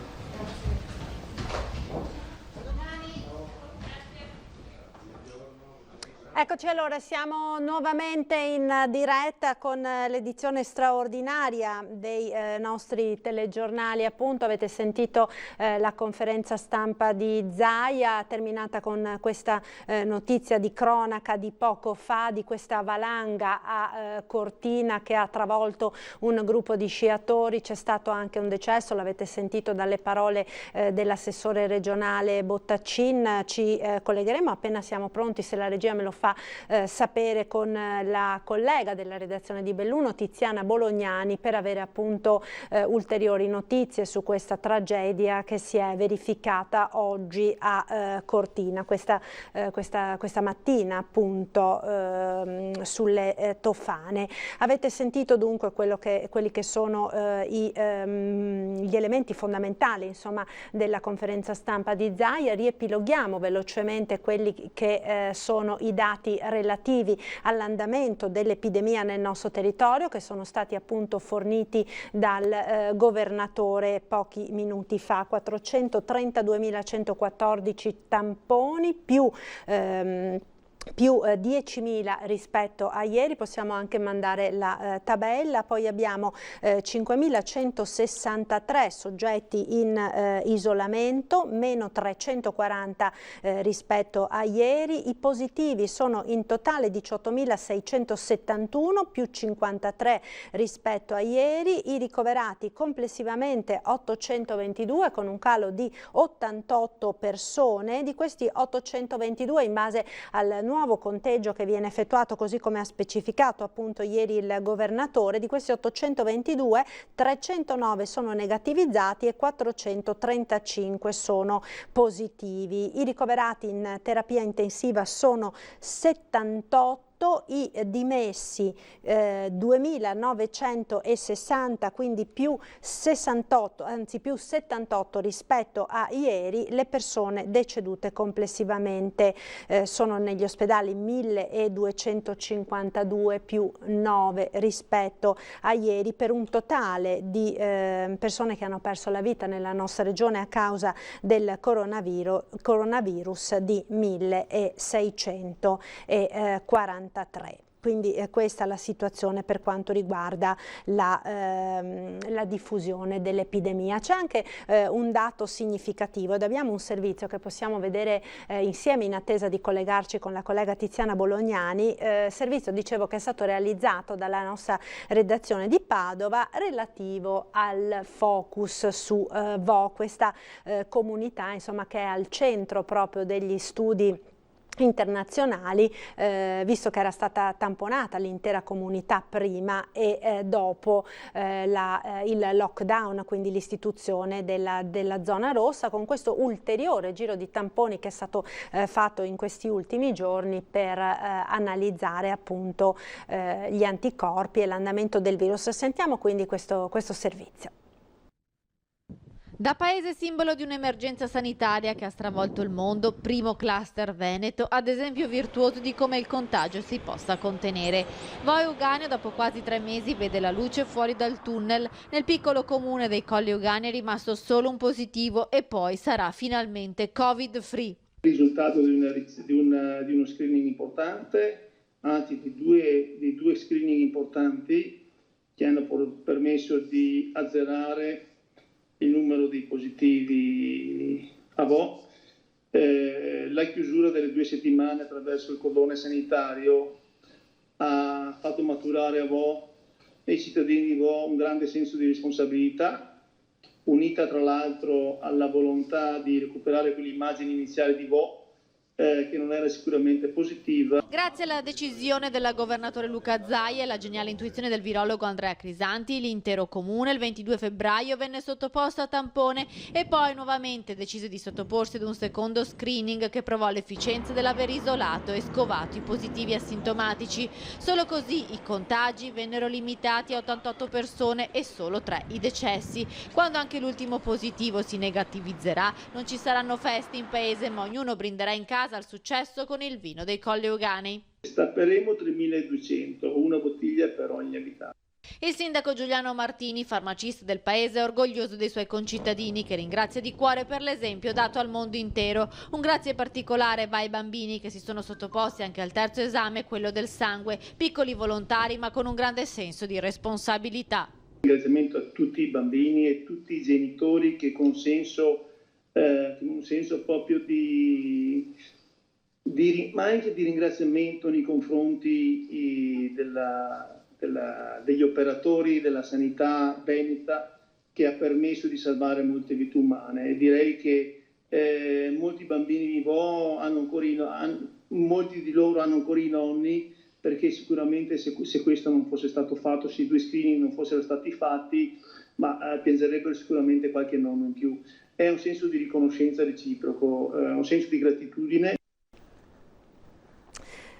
Ecco, allora avete sentito il servizio relativo a Vo, ma ci siamo collegati ora con la collega Tiziana Bolognani per questo fatto di cronaca di cui avete appunto appena sentito, questa valanga che si è staccata a Cortina sulla Tofana ed ha provocato anche una vittima. Tiziana, buongiorno. Sì, buongiorno Marta. Le informazioni sono ancora molto frammentarie, ma come hai già detto tu sono drammatiche. Stamattina un lastrone di ghiaccio e di neve si è staccato da una parete della Tofana di Rozes sopra il rifugio Giussani. Siamo a oltre 2500 metri di quota. La valanga ha travolto una coppia di sci alpinisti bellunesi, 2 giovani fratelli rispettivamente di 23 e di 27 anni. Il più giovane è stato trascinato a valle per oltre 200 metri e per lui non c'è stato nulla da fare. La tragedia si è consumata attorno alle 9:30 di questa mattina, una giornata strepitosa per gli appassionati della montagna, cielo terso, temperatura ottimale. L'allarme ai soccorritori è stato dato dal fratello che è rimasto illeso. In zona sono arrivati subito i soccorritori della Guardia di Finanza, il Soccorso Alpino di Cortina e i carabinieri sanitari del SUEM. Secondo la primissima ricostruzione che ha fornito il Corpo Nazionale del Soccorso Alpino, scendendo dalla Rozes assieme al fratello, il giovane sci alpinistico, anziché prendere il rientro classico, quello cosiddetto dallo spallone, si sarebbe tenuto sulla destra dello Spigolo Zero, imboccando il canale che porta a Punta Marietta. A metà discesa però si è staccata la valanga che lo ha travolto. Il fratello, che era rimasto più in alto, ha assistito inerme alla disgrazia, ha subito lanciato l'allarme. Sul posto è arrivato l'elicottero del SUEM di Pieve di Cadore che ha imbarcato il personale del Soccorso Alpino della Guardia di Finanza di Cortina. Il corpo è stato individuato attorno ai 2550 metri di quota, proprio nelle vicinanze del rifugio Giussani. I soccorritori sono stati sbarcati con un verricello di 70 metri, hanno recuperato il corpo del 23enne che è stato ricomposto, imbarellato e trasportato poi a valle nella cella mortuaria di Cortina d'Ampezzo. l'elicottero del SURM ha poi imbarcato anche il fratello del ragazzo che è rimasto illeso. Questo è quanto vi posso riferire fino a questo momento, ricordandovi che non più tardi di un paio di giorni fa, proprio in diretta durante le nostre edizioni straordinarie, Alex Baratin, che è il delegato del soccorso alpino bellunese, aveva ammonito sulla pericolosità dell'andare in montagna in questo periodo, soprattutto dopo una lunga sosta causata dalle restrizioni che hanno impedito evidentemente gli spostamenti, ma ha anche ammonito sulle condizioni meteo che si possono incontrare, perché c'è neve oltre i 1800 metri di quota e quindi bisogna porre moltissima attenzione per nell'andare in montagna, che in tempo di Covid è diventata una pratica naturalmente, come dire, molto molto gettonata, già che c'è stata, come dire, è stato dato un allentamento, no, alle restrizioni, e quindi l'attività sportiva può essere svolta ovunque in tutto il Veneto, con grandissima cautela però in montagna, che evidentemente nasconde le solite insidie, oltre a quelle evidentemente che sono legate al rischio del contagio da Covid. Oggi purtroppo per questo 23enne non c'è stato nulla da fare. Marta. Infatti l'hai proprio citato tu, proprio nei giorni scorsi era stato lanciato l'allarme, e ci sono anche giunte delle telefonate, proprio un paio ieri, diverse questa mattina, di persone che chiedevano appunto se era consentito con la nuova ordinanza di poter andare a fare attività sportiva in montagna. Quindi in vista del fine settimana, oggi e domani, presumibilmente, data la chiusura comunque ancora di tutti i litorali, è probabile che ci sia un certo afflusso, insomma, di persone. Esatto, ve lo possiamo testimoniare, perché oggi la montagna è stata letteralmente presa d'assalto da moltissimi escursionisti, e nella fattispecie questi due giovani fratelli, evidentemente esperti per essersi spinti fino alla Tofana di Rozes, saranno partiti ora. L'idea, no, della gita di sci alpinismo è quella di partire ad un orario molto all'alba, ecco, poco dopo l'alba, per poter trovare le condizioni della neve ottimali e per evitare evidentemente i rischi di distacchi improvvisi di pezzi di ghiaccio, di lastroni di ghiaccio mescolati a neve. Questo però è successo perché le temperature comunque sono elevate anche in montagna. Ecco, quindi l'appello, insomma, ancora una volta, e lo rinnoviamo nuovamente, insomma, è quello di prestare la massima attenzione, proprio perché i rischi sono davvero molto elevati, a maggior ragione appunto in questo periodo. Sì, abbiamo la possibilità di farlo, come emittente siamo praticamente sempre in diretta. Da Belluno credo che possa arrivare questo appello a tutti gli amanti, a tutti gli appassionati di montagna. Prestate veramente grandissima attenzione, perché è vero, dopo 3 mesi rinchiusi in casa, la voglia di uscire, di respirare aria buona e di ricominciare a muoversi con molta gradualità, evidentemente è, come dire, nelle gambe, nella testa di ciascuno di noi. E però lo stesso delegato del soccorso alpino lo ha detto: bisogna portare nello zaino non solo il materiale, l'attrezzatura necessaria per affrontare le difficoltà, le insidie della montagna, ma bisogna affrontare la montagna con grandissimo senso di responsabilità, con grande rispetto. Quindi se in questi giorni magari qualcuno, ecco, una delle cose più belle che i soccorritori in montagna, gli alpinisti, quelli che amano le proprie montagne, sanno e insegnano, è che non c'è niente di meglio della rinuncia. La rinuncia non è una sconfitta e quindi si può rinunciare, si può aspettare per andare in montagna, e sicuramente bisogna essere attenti. Questa è veramente una grandissima tragedia. In questo momento dai carabinieri abbiamo ricevuto qualche informazione, sappiamo che la salma nella salma del 23enne è stata portata nella camera mortuaria, nella cella mortuaria di Cortina. I familiari sono stati informati della tragedia davvero poco fa. Ecco, pochi minuti fa, ed è una grandissima tragedia. Si tratta, diceva appunto l'assessore Bottacin, prima di 2 fratelli della provincia di Belluno. No, sono 2 bellunesi, uno non sono ce l'ha 2 fratelli fatta bellunesi. E l'altro, il maggiore, sono si è salvato. Sì, sono 2 fratelli bellunesi ed evidentemente sapevano e conoscevano il luogo dove si sono spinti. Come vi dicevo, la Tofana di Rozes si arriva a oltre 3.000 metri di quota. Il rifugio Giussani, vi ho inviato 2 foto, è proprio incastonato in mezzo alle rocce, si trova a oltre 2.500 metri, è un luogo incantevole per le escursioni. Arrivarci naturalmente preparati e attrezzati di tutto punto non è complicato.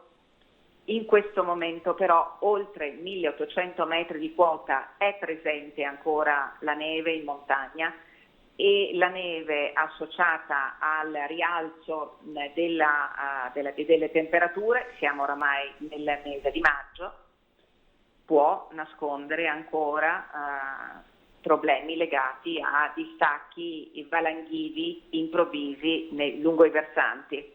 E quindi può raggiungere i sentieri, un banalissimo sentiero, può raggiungere una ferrata. I ragazzi stavano scendendo con gli sci da sci alpinismo ed erano saliti evidentemente stamattina presto sulla Tofana di Rozes. Certo, Tiziana, allora grazie mille per questo collegamento. Rinnoviamo quindi l'appello a tutti coloro che ci stanno ascoltando a prestare la massima attenzione. Torneremo ad informarvi quando ci saranno ulteriori notizie su questa tragedia che si è verificata appunto questa mattina a Cortina sulla Tofana di Rozes. Grazie ancora Tiziana e buon lavoro. Grazie Marta, grazie a voi. Vi darò notizie non appena saranno disponibili. Certo, grazie, buon lavoro. Allora, noi ora forse dobbiamo andare in pubblicità adesso, così intanto abbiamo tempo per predisporre anche gli altri collegamenti, se mi fate sapere dalla regia. No, allora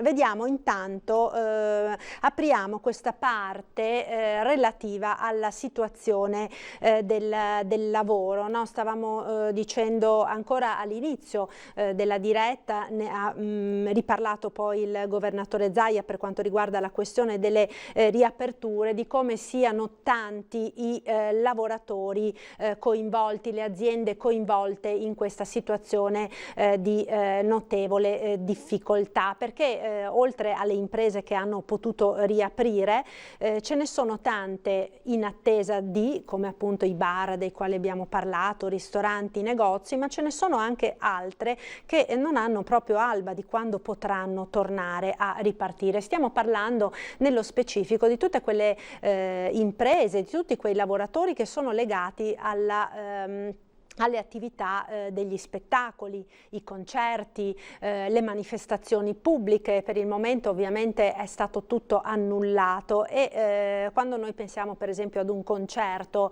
all'aperto, ad un concerto con il pubblico, ovviamente dietro quel concerto, dietro quel palco ci sono centinaia, migliaia di figure professionali che lavorano. Pensiamo a chi monta e smonta il palco, pensiamo agli strumentisti, ai fonici, agli addetti alle luci, insomma migliaia di persone appunto che non sanno cosa le aspetterà nel futuro. Sentiamo quindi questo servizio realizzato dal collega Lucio Zanato.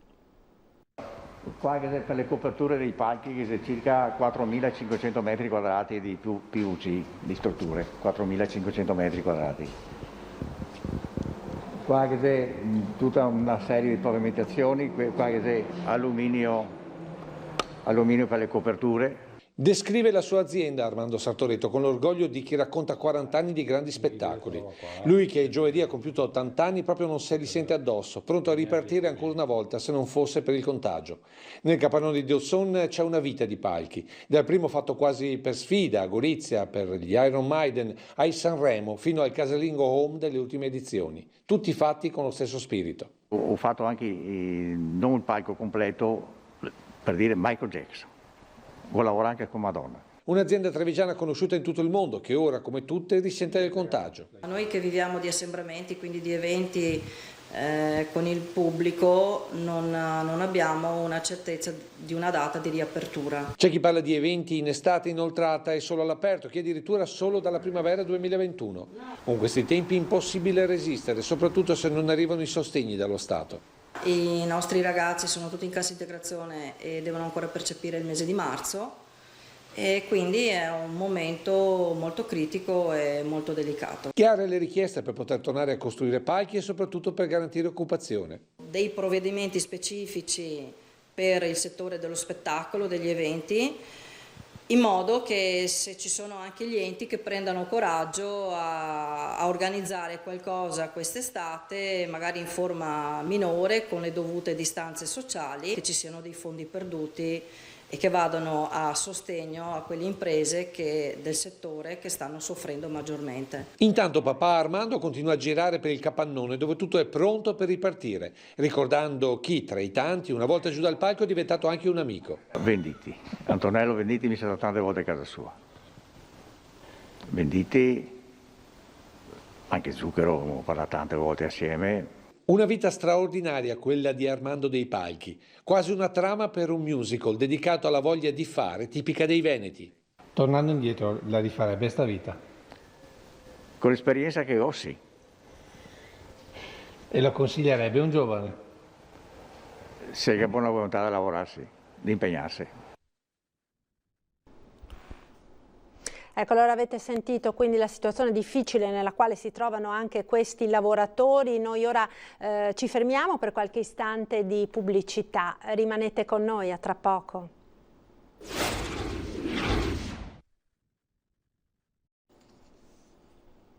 Eccoci nuovamente in diretta con l'edizione straordinaria dei nostri telegiornali. Proseguiamo quindi con l'informazione di Antenna 3. Noi ora stavamo parlando appunto di quelle che sono le riaperture, della grande attesa da parte di tutte le categorie economiche per quello che sarà appunto per quella che sarà la decisione del governo sulla eventuale anticipazione rispetto al calendario predisposto inizialmente dal DPCM ultimo. Nel frattempo chi ha ottenuto un risultato sono le chiese, perché dalla settimana prossima, cioè dal 18, potranno ritornare ad essere celebrate le messe aperte al pubblico, quindi con i fedeli, naturalmente con tutta una serie di prescrizioni e di indicazioni proprio per la salvaguardia della salute dei fedeli che vorranno appunto partecipare alla messa e finalmente tornare a ricevere l'Eucarestia. Vediamo quindi il servizio per fare il punto sulla riapertura delle chiese. Tra 10 giorni si potrà tornare a messa, ma non si inizierà dalla domenica come avrebbe voluto più di qualche fedele. Non sembra, ma ci sono tante cose da definire. Allora avere una settimana di celebrazioni feriali con un minor numero di persone permetterà di fare le prove generali, ecco, per poi la celebrazione della domenica. In effetti sono tante le abitudini che verranno stravolte, ad iniziare ad esempio dall'entrata in chiesa, dove al posto dell'acquasantiere ci sarà un dispenser di igienizzante e guanti. Dobbiamo adattare un nuovo modo, per esempio se c'è un numero contingentato, allora quel numero dice per esempio che prima eravamo abituati ad andare in chiesa, ognuno sceglieva l'orario della messa che gli andava bene, adesso invece bisogna, e questo è una delle questioni importanti su cui stiamo riflettendo, capire se posso andare a quella messa e come facciamo a regolarizzare l'afflusso delle persone. Conta persone o prenotazione alla partecipazione? E ancora, una famiglia convivente potrà stare più vicina rispetto ai singoli fedeli? Tutti aspetti che sin da oggi sono al centro di incontri nei vicariati della diocesi, dove si prendono in esame tutte le possibili soluzioni, anche a prescrizioni come la distribuzione dell'Eucaristia con i guanti. Sarà anche nostra premura di farli presente attraverso la CEI al governo, perché alcune cose dovranno essere anche autorevolmente concesse o precisate. Intanto, per garantire più partecipazione possibile, si pensa anche a celebrazioni sui sagrati. È chiaro che anche qui però possono nascere altre difficoltà. Ci aspettano mesi e giorni dove sarà molto caldo. È possibile immaginare all'aperto una messa alle 11 del mattino? In attesa della riapertura, la diocesi trevigiana si appella così ai fedeli. È un banco di prova per verificare quanto siamo maturati nel rendersi conto che anche i piccoli gesti che noi possiamo o non dobbiamo fare servono per custodirci tutti quanti. Vi benedica Dio Onnipotente, Padre e Figlio e Spirito Santo. Amen.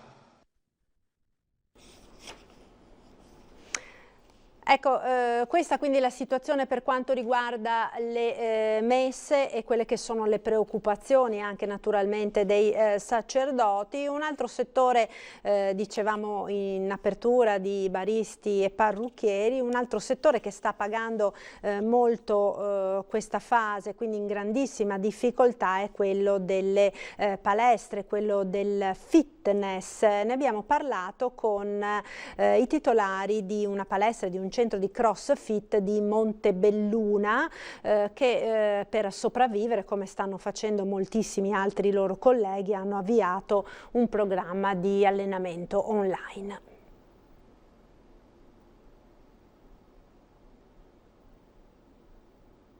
Dovremmo avere il servizio.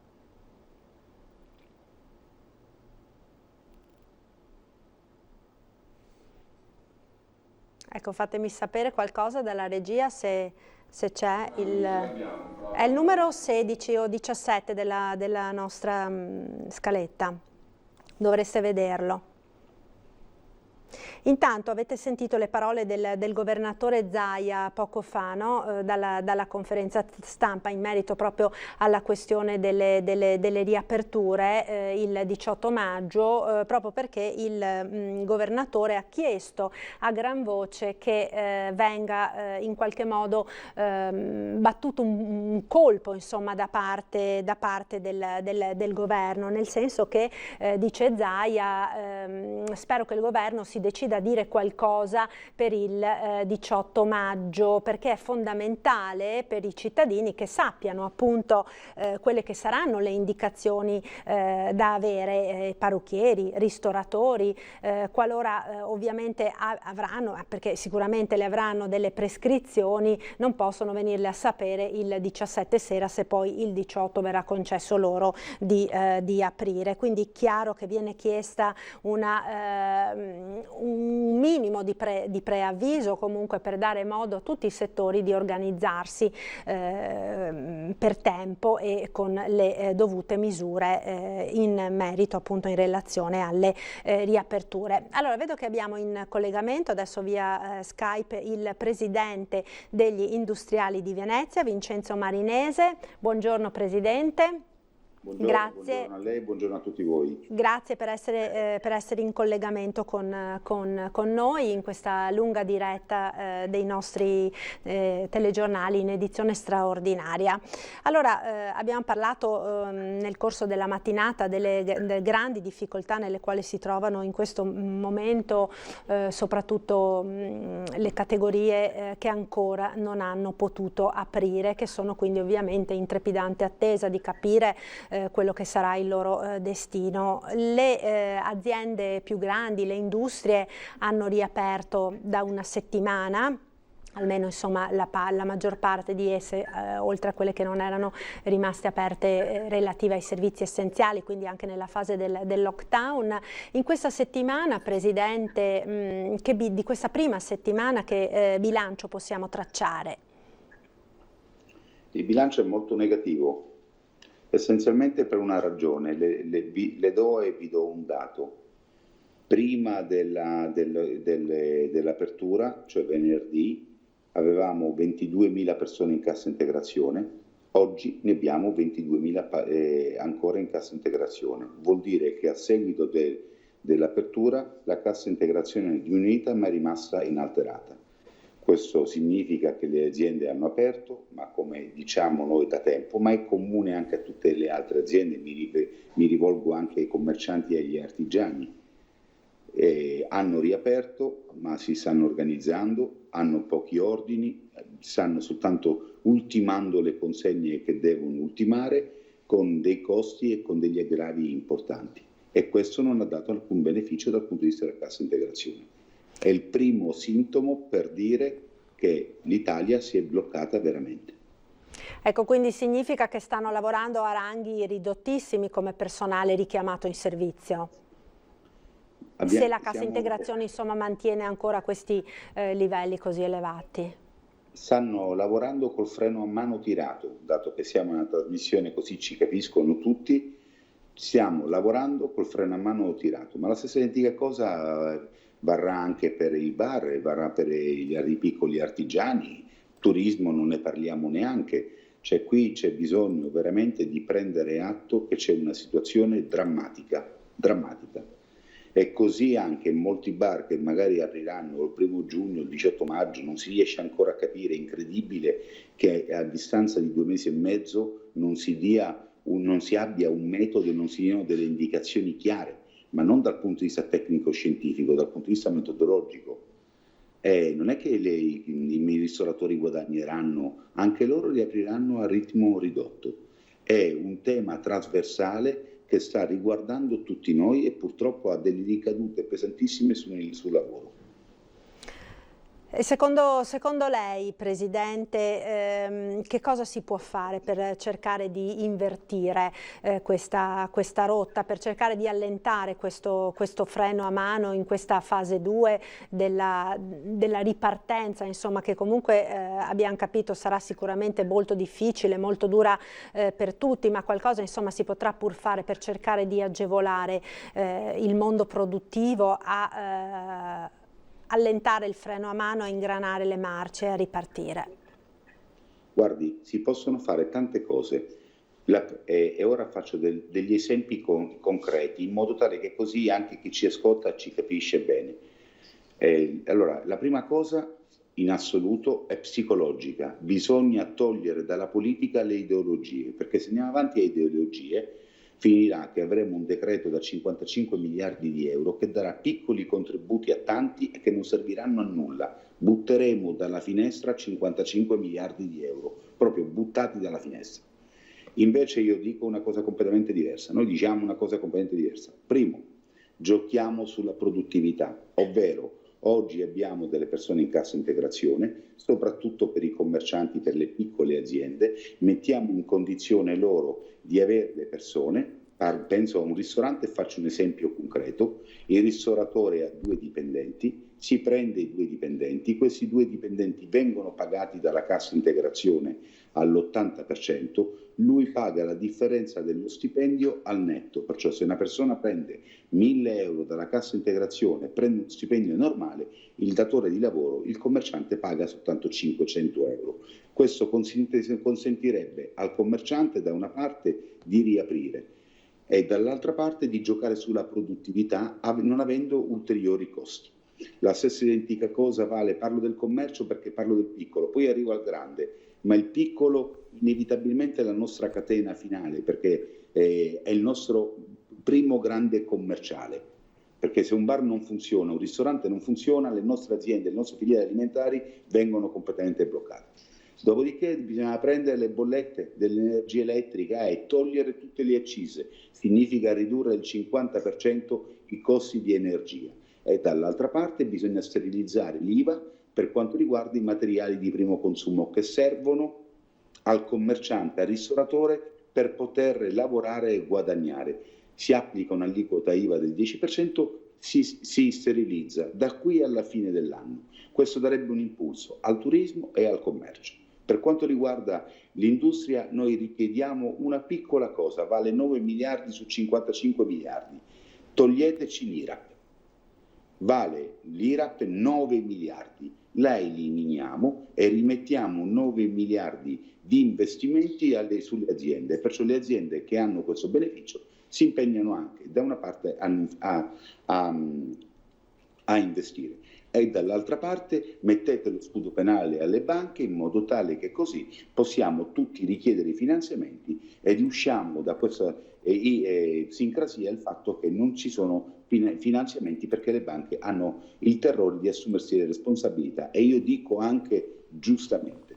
La terza cosa che dico, che proponiamo è aumentiamo lo smart working, incentiviamo lo smart working, recuperiamo 2 miliardi e 200 milioni di incentivi parentali in modo tale che così i congedi parentali non servono più perché se una persona lavora a casa inevitabilmente non ha ragione di chiedere il congedo parentale. Ultimissima cosa che sarà un freno per l'economia, non si può dire all'imprenditore che se qualcuno viene infettato da coronavirus è responsabile il datore di lavoro in quanto si identifica in un infortunio. Questo farà scappare tante imprese, molte imprese chiuderanno perché non è possibile che un imprenditore subisca procedimenti penali perché una persona ha preso il coronavirus, magari infettato per altre ragioni, e automaticamente gli si dà la responsabilità e lui intanto si deve difendere per dimostrare che la responsabilità non è sua, non riguarda solo gli industriali, riguarda gli industriali, i commercianti, artigiani, siamo tutti datori di lavoro, non possiamo appesantire più di altri le responsabilità che oggi gli imprenditori hanno, a cui viene chiesto anche di indebitarsi. Ecco, bisogna dire comunque... A saldo zero. Marinese, mi scusi se la interrompo, proprio i dati che sono stati diffusi ieri dagli Spisal comunque fanno capire come gli imprenditori ci abbiano veramente messo del loro con degli ottimi risultati, perché sulla stragrande maggioranza degli interventi, peraltro su chiamata effettuati dallo Spisal, sono state riscontrate poi in realtà pochissime irregolarità, meno del 5%, per cui insomma significa che le aziende hanno applicato con rigore e con precisione tutti quelli che sono i protocolli previsti anticontagio e questo credo sia... Sì, ma questo l'abbiamo sempre detto, non a caso nel periodo quando eravamo tutti aperti ed è iniziata l'emergenza del coronavirus, mi riferisco a febbraio e primi di marzo, lo Spisal ha fatto circa 5.000 controlli e neanche l'1% delle aziende è stata trovata non conforme a quelle che sono le disposizioni. Ma io mi riferisco proprio a questo. Vede, lei rafforza il mio pensiero, che deve essere il pensiero di tutti, ma non perché io sia più bravo degli altri, perché metto di fronte le responsabilità. Se lo Spisal va in un'azienda e verifica che non ci sono le condizioni di sicurezza, è giusto che faccia le sanzioni all'impresa e all'imprenditore. Ma dall'altra parte, se una persona viene contagiata da coronavirus, non si può dire che l'imprenditore è responsabile dal punto di vista penale e dal punto di vista civile, perché poi se un infortunio sul lavoro e l'INAIL si rivale sull'impresa, l'imprenditore perde l'azienda. Ma questo guardate che non riguarda soltanto il settore industriale, riguarda anche un piccolo artigiano, riguarda un piccolo commerciante. Si immagini cosa vuol dire per un barista avere una causa di 200.000 euro perché una persona si è preso il coronavirus mentre lavorava. Ma secondo lei è pensabile una roba del genere? Lui deve essere conforme, ma non è che si deve difendere in base a un infortunio che non è capitato oggettivamente in quel posto di lavoro. Magari l'ha preso a casa, magari si è infettato andando a fare la spesa, oppure prendendo il mezzo pubblico, oppure vivendo la propria vita quotidiana. È una follia. C'è questa cultura anti-impresa che io non so più come definirla, ma questo scoraggiamento è generale. Lei non ne trova uno di imprenditore piccolo, medio, grande che sia contento. Questo governo non ascolta.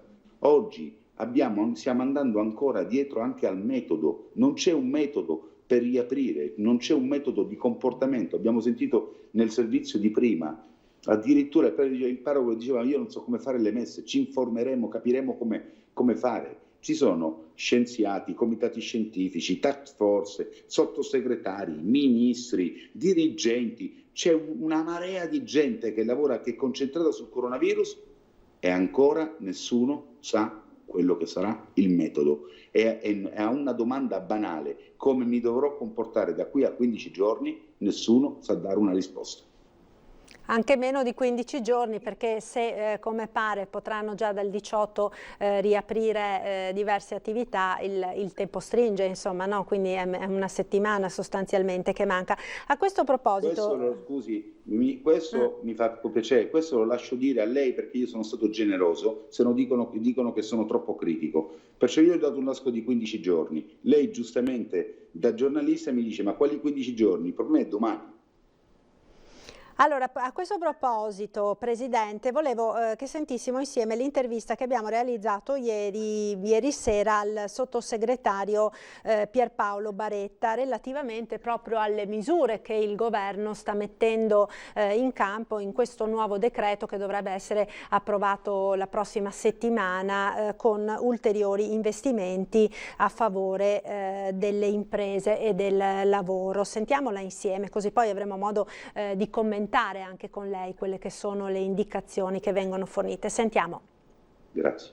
Credo che le due novità principali siano una parte di risorse a fondo perduto che destiniamo alle imprese, sono circa 10 miliardi che comprendono una sospensione, un abbuono di 3 mesi di affitti e poi un intervento sulle bollette e un intervento di erogazione vera e propria di risorse. E l'altra novità molto importante anche ai fini della ripresa è l'intervento del 110% di ammortamento sugli investimenti che le imprese fanno per il rilancio della loro attività economica. Questo è molto importante, si inserisce in un filone, noi ci ricordiamo che c'è il bonus energetico, che c'è il 4.0, aggiungiamo questo ulteriore strumento che rappresenta un elemento di novità. Quindi da un lato confermiamo cassa integrazione guadagni per altre 9 settimane,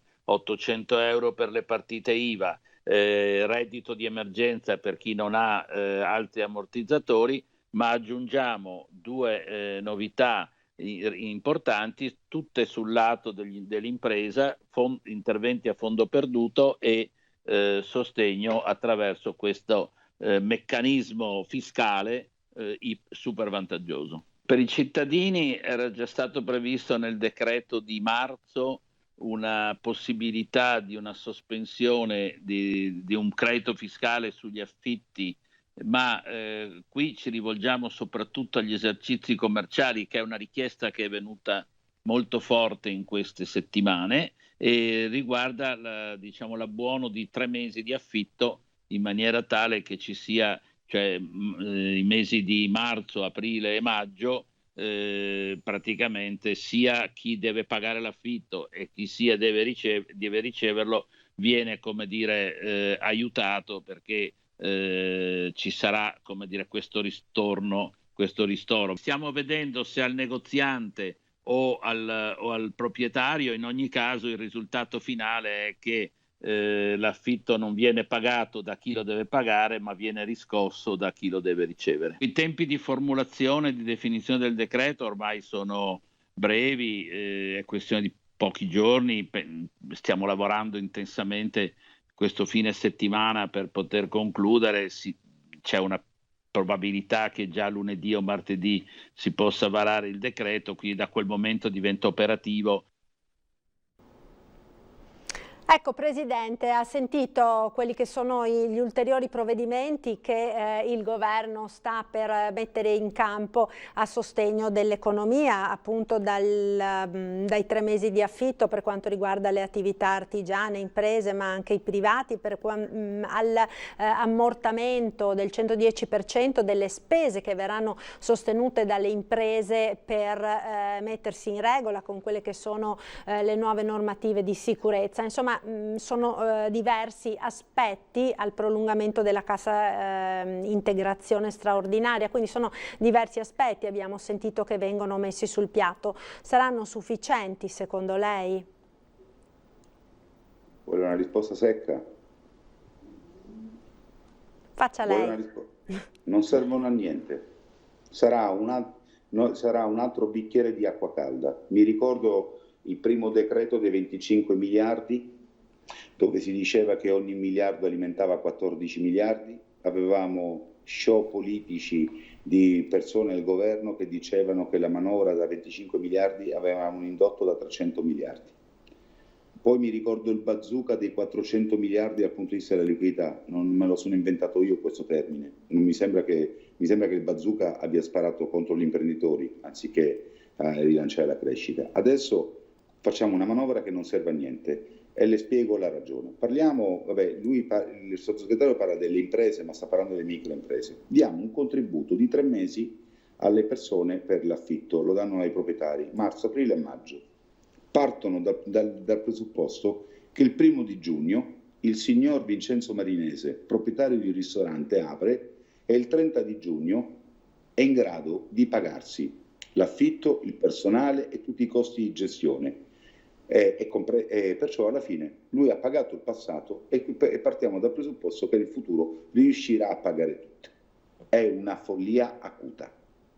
È una follia acuta. Dal punto di vista economico è una follia acuta.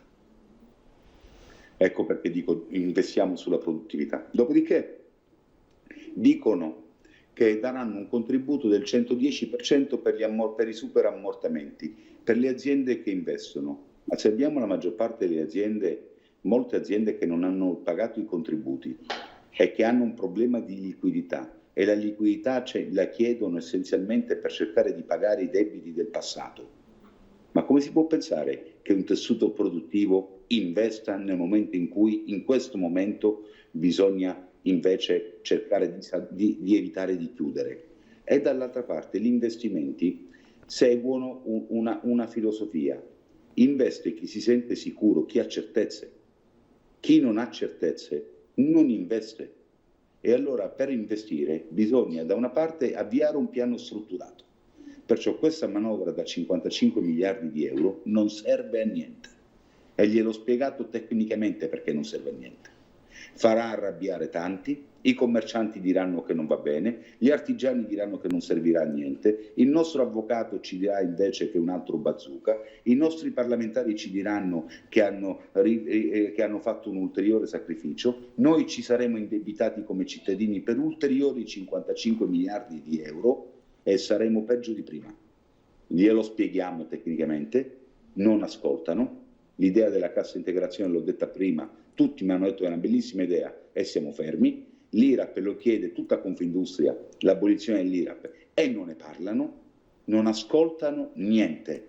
Non è possibile andare avanti in questo modo, perché sono manovre che poi alla fine noi come cittadini pagheremo noi, perché sono debito. Attenzione, non sono manovre indolori, perciò le manovre devono essere fatte per rilanciare lo sviluppo, queste rilanciano la depressione. Ecco, velocissimamente perché dobbiamo andare in pubblicità, Presidente, il sentiment che voi avete delle vostre imprese associate in questo momento qual è? L'abbiamo intuito insomma da quelle che sono le sue parole, ma diciamo dopo una settimana di questa riapertura il sentiment degli imprenditori qual è?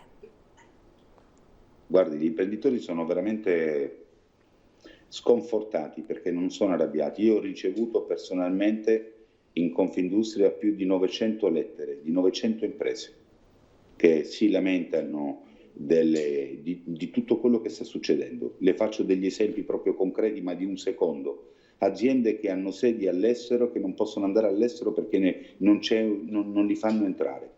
Aziende che non hanno ordinative, aziende che non sanno come pagare i fornitori che non vengono pagati perché nel decreto di liquidità non ci sono immediatamente le risorse e perciò ci sono finanziamenti che vengono richiesti ma non vengono deliberati e la garanzia viene rilasciata dopo 60 giorni. Liquidità non immediata che non c'è, le tasse che bisogna pagare. Cioè non sono contenti, sono sconfortati ed è più brutto di essere arrabbiati, perché l'arrabbiato in qualche modo combatte per rialzarsi, lo sconfortato a un certo punto si lascia andare.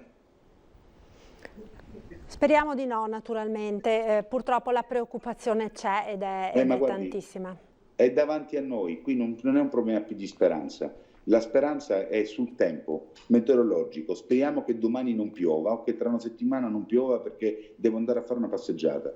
Qui si parla di economia, è scientifico. Quello che noi diciamo è scientifico. Lo dimostra il fatto che tutto quello che abbiamo detto sino ad oggi si è dimostrato, perché con tutte le manovre che sono state fatte da miliardi di euro, Cura Italia, Salva Italia, Liquidità Italia, adesso ne faranno un altro Rilancio Italia, ora non so come lo chiameranno questo decreto. Lei ha visto degli effetti in 2 mesi, tra decreti e decreti e decreti, come giornalista che ha una cassa di risonanza importante. Io sono l'unica voce fuori dal coro. No, direi di no, le categorie economiche... E allora basta farsene una ragione, no? Questo governo sta cercando di tutto per trovare lo scontro. Io purtroppo lo devo dire, perché quando qualcuno come noi, e come tutte le categorie, non votano per un partito o per un altro, hanno l'interesse di rilanciare la propria azienda e il proprio lavoro e cercano di dare un contributo, e a questo contributo gli si dice sempre di no, e lo facciamo in maniera disinteressata, perché non è un contributo che chiediamo a un'impresa, lo chiediamo a favore del lavoro e del rilancio, perché se chiudiamo perdiamo tanti lavoratori. Il 20% di aziende chiuse equivale a perdere il 20% all'ennesima potenza di posti di lavoro. E chi li paga poi? Li paghiamo sempre noi, perché sempre cittadini rimaniamo. Certo, Presidente Marinese, la ringrazio per questo collegamento, per aver partecipato alla nostra trasmissione. Grazie e buon lavoro. Buon lavoro a Vincenzo Marinese, Presidente dell'Associazione Industriali di Venezia. Noi ora ci fermiamo, grazie ancora, ci fermiamo per qualche istante di pubblicità. Restate con noi, a tra poco.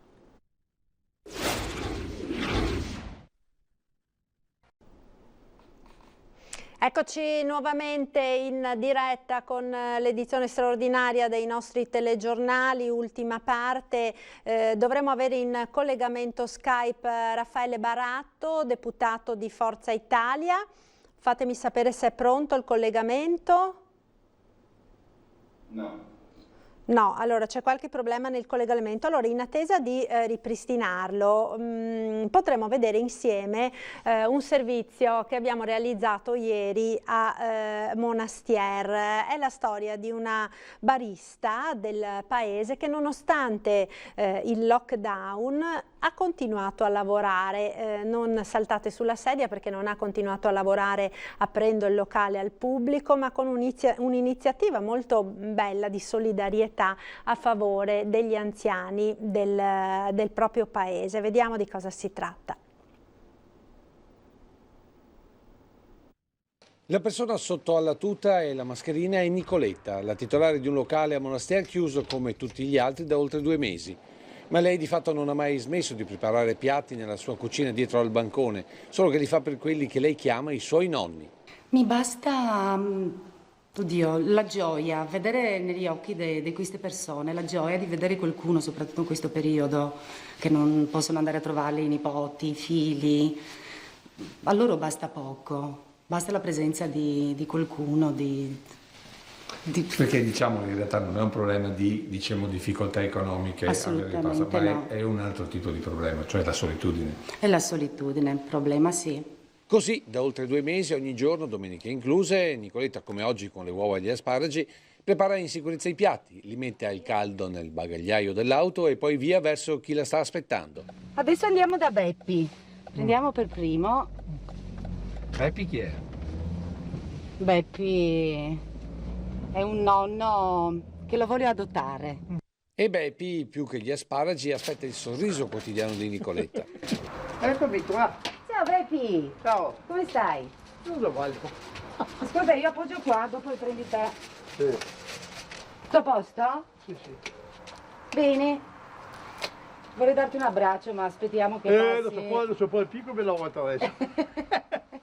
E poi via verso nonna Egle, 97 anni e non sentirli. Buongiorno! Dove vai? Non mi eri riconosciuta. È bianco. Dove vai? Ciao! Buongiorno. Cosa mi dai là? Lei ogni tanto mi dai dietro. Oggi Uova e asparagi oggi? Questa signora qua da Pasqua, da Pasqua. Fabrizia, Sempre portata, ogni giorno. Brava, è una brava ragazza. Una missione, una passione? Nicoletta in fondo non sa spiegare bene cosa l'anima.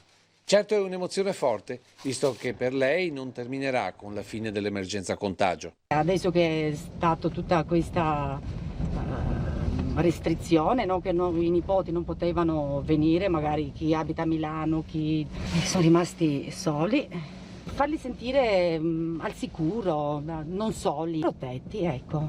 E tu andrai avanti a fare questa cosa fino a quando? Per sempre. Andrò avanti per sempre. Ecco, allora adesso dovremo avere in collegamento l'onorevole Raffaele Barato, deputato di Forza Italia. Dovrebbe essere stato ripristinato il collegamento. Pronto, onorevole, ci sente? Grazie, buongiorno. Sento bene.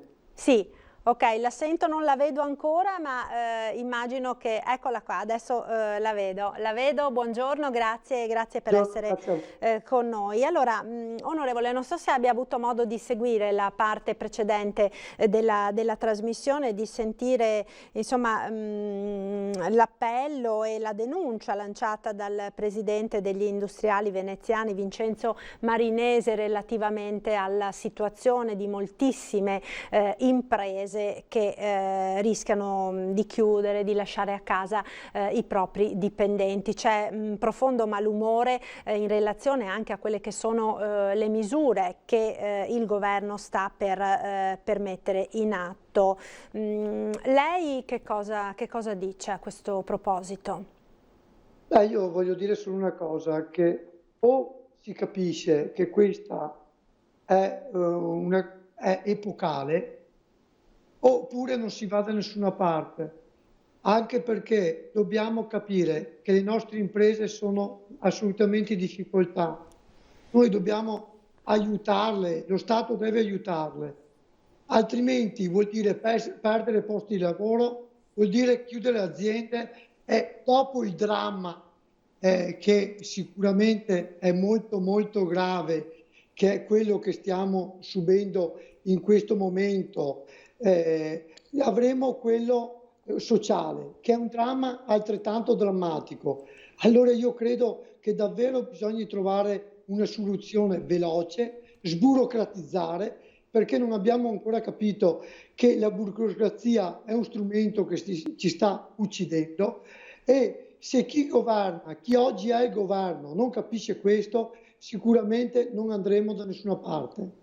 Ecco Barato, voi come gruppo di Forza Italia, gruppo parlamentare di Forza Italia, che proposte avete messo sul piatto e state mettendo in questo momento? Si è molto parlato di collaborazione tra tutte le forze politiche, evitando le ideologie, cercando di marciare tutti uniti per quanto possibile, insomma, per aiutare l'Italia intera a uscire da questa situazione drammatica.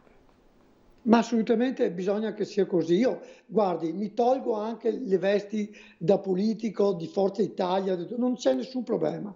Bisogna capire che bisogna far ripartire questo paese, e se noi non facciamo ripartire le aziende, cioè è inutile che prestiamo i soldi oggi alle aziende che sono davvero col fiato corto. Noi dobbiamo dare i soldi alle aziende in modo che ripartano.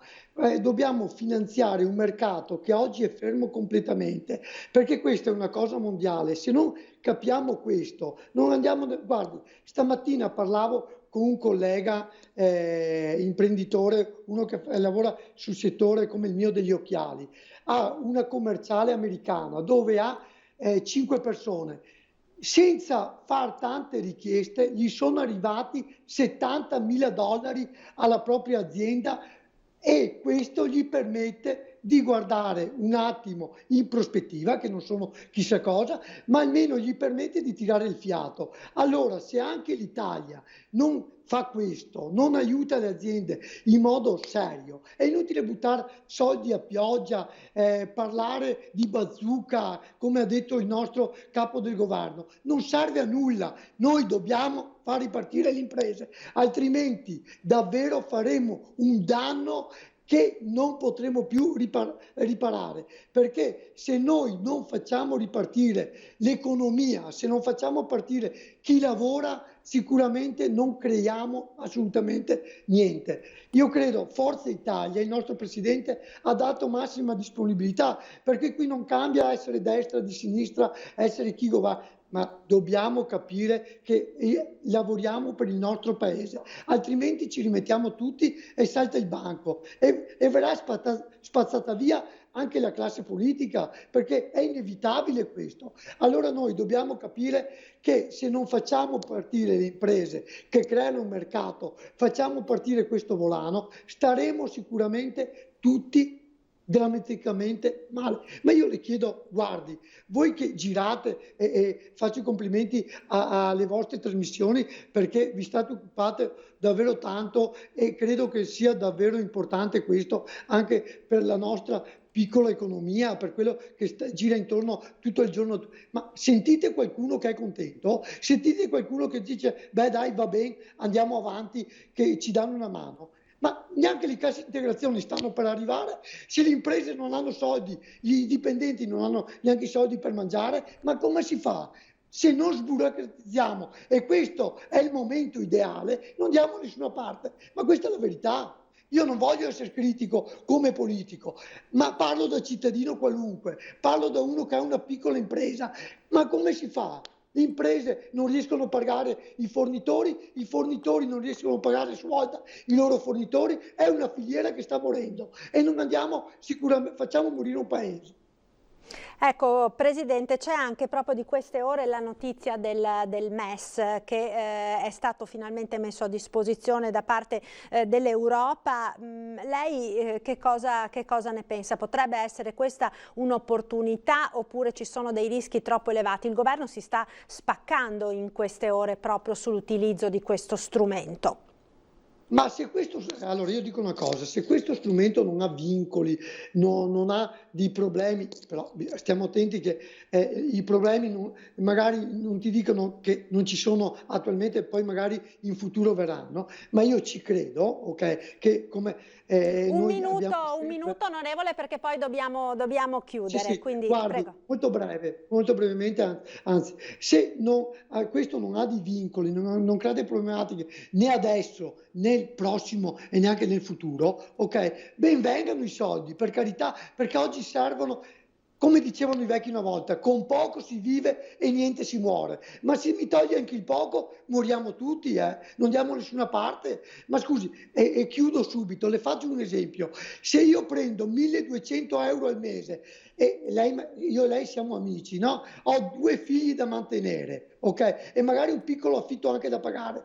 Se le chiedo a lei 10.000 euro di prestito, quando mai posso darglieli indietro questi 10.000 euro? Mai, se non vinco al Superenalotto c'è una possibilità su 50 milioni. E la stessa cosa è per le imprese. Le imprese hanno bisogno di fondi a fondo perduto. Noi dobbiamo dare soldi in questo momento a fondo perduto per far partire un mercato, non prestiti che non arrivano mai e non servono a nulla. Le aziende e la gente ha bisogno di avere davvero risorse, mai come prima, mai come adesso c'è bisogno. Bisogna capire che questo è una cosa epocale. Allora, se non capiamo questo, faremo morire il bel paese che è l'Italia, che ha 100.000 risorse, ma bisogna far lavorare chi ha sempre lavorato e chi ha tenuto in piedi questo paese finora. Grazie, allora grazie onorevole per questo intervento, buon lavoro anche. Grazie davvero, grazie. E buona giornata e grazie per quello che fate, buon lavoro. Grazie, buon lavoro anche a lei. Allora noi siamo giunti al termine per questa prima parte della nostra edizione straordinaria dei telegiornali, ci rivediamo alle 17:30. A più tardi, arrivederci.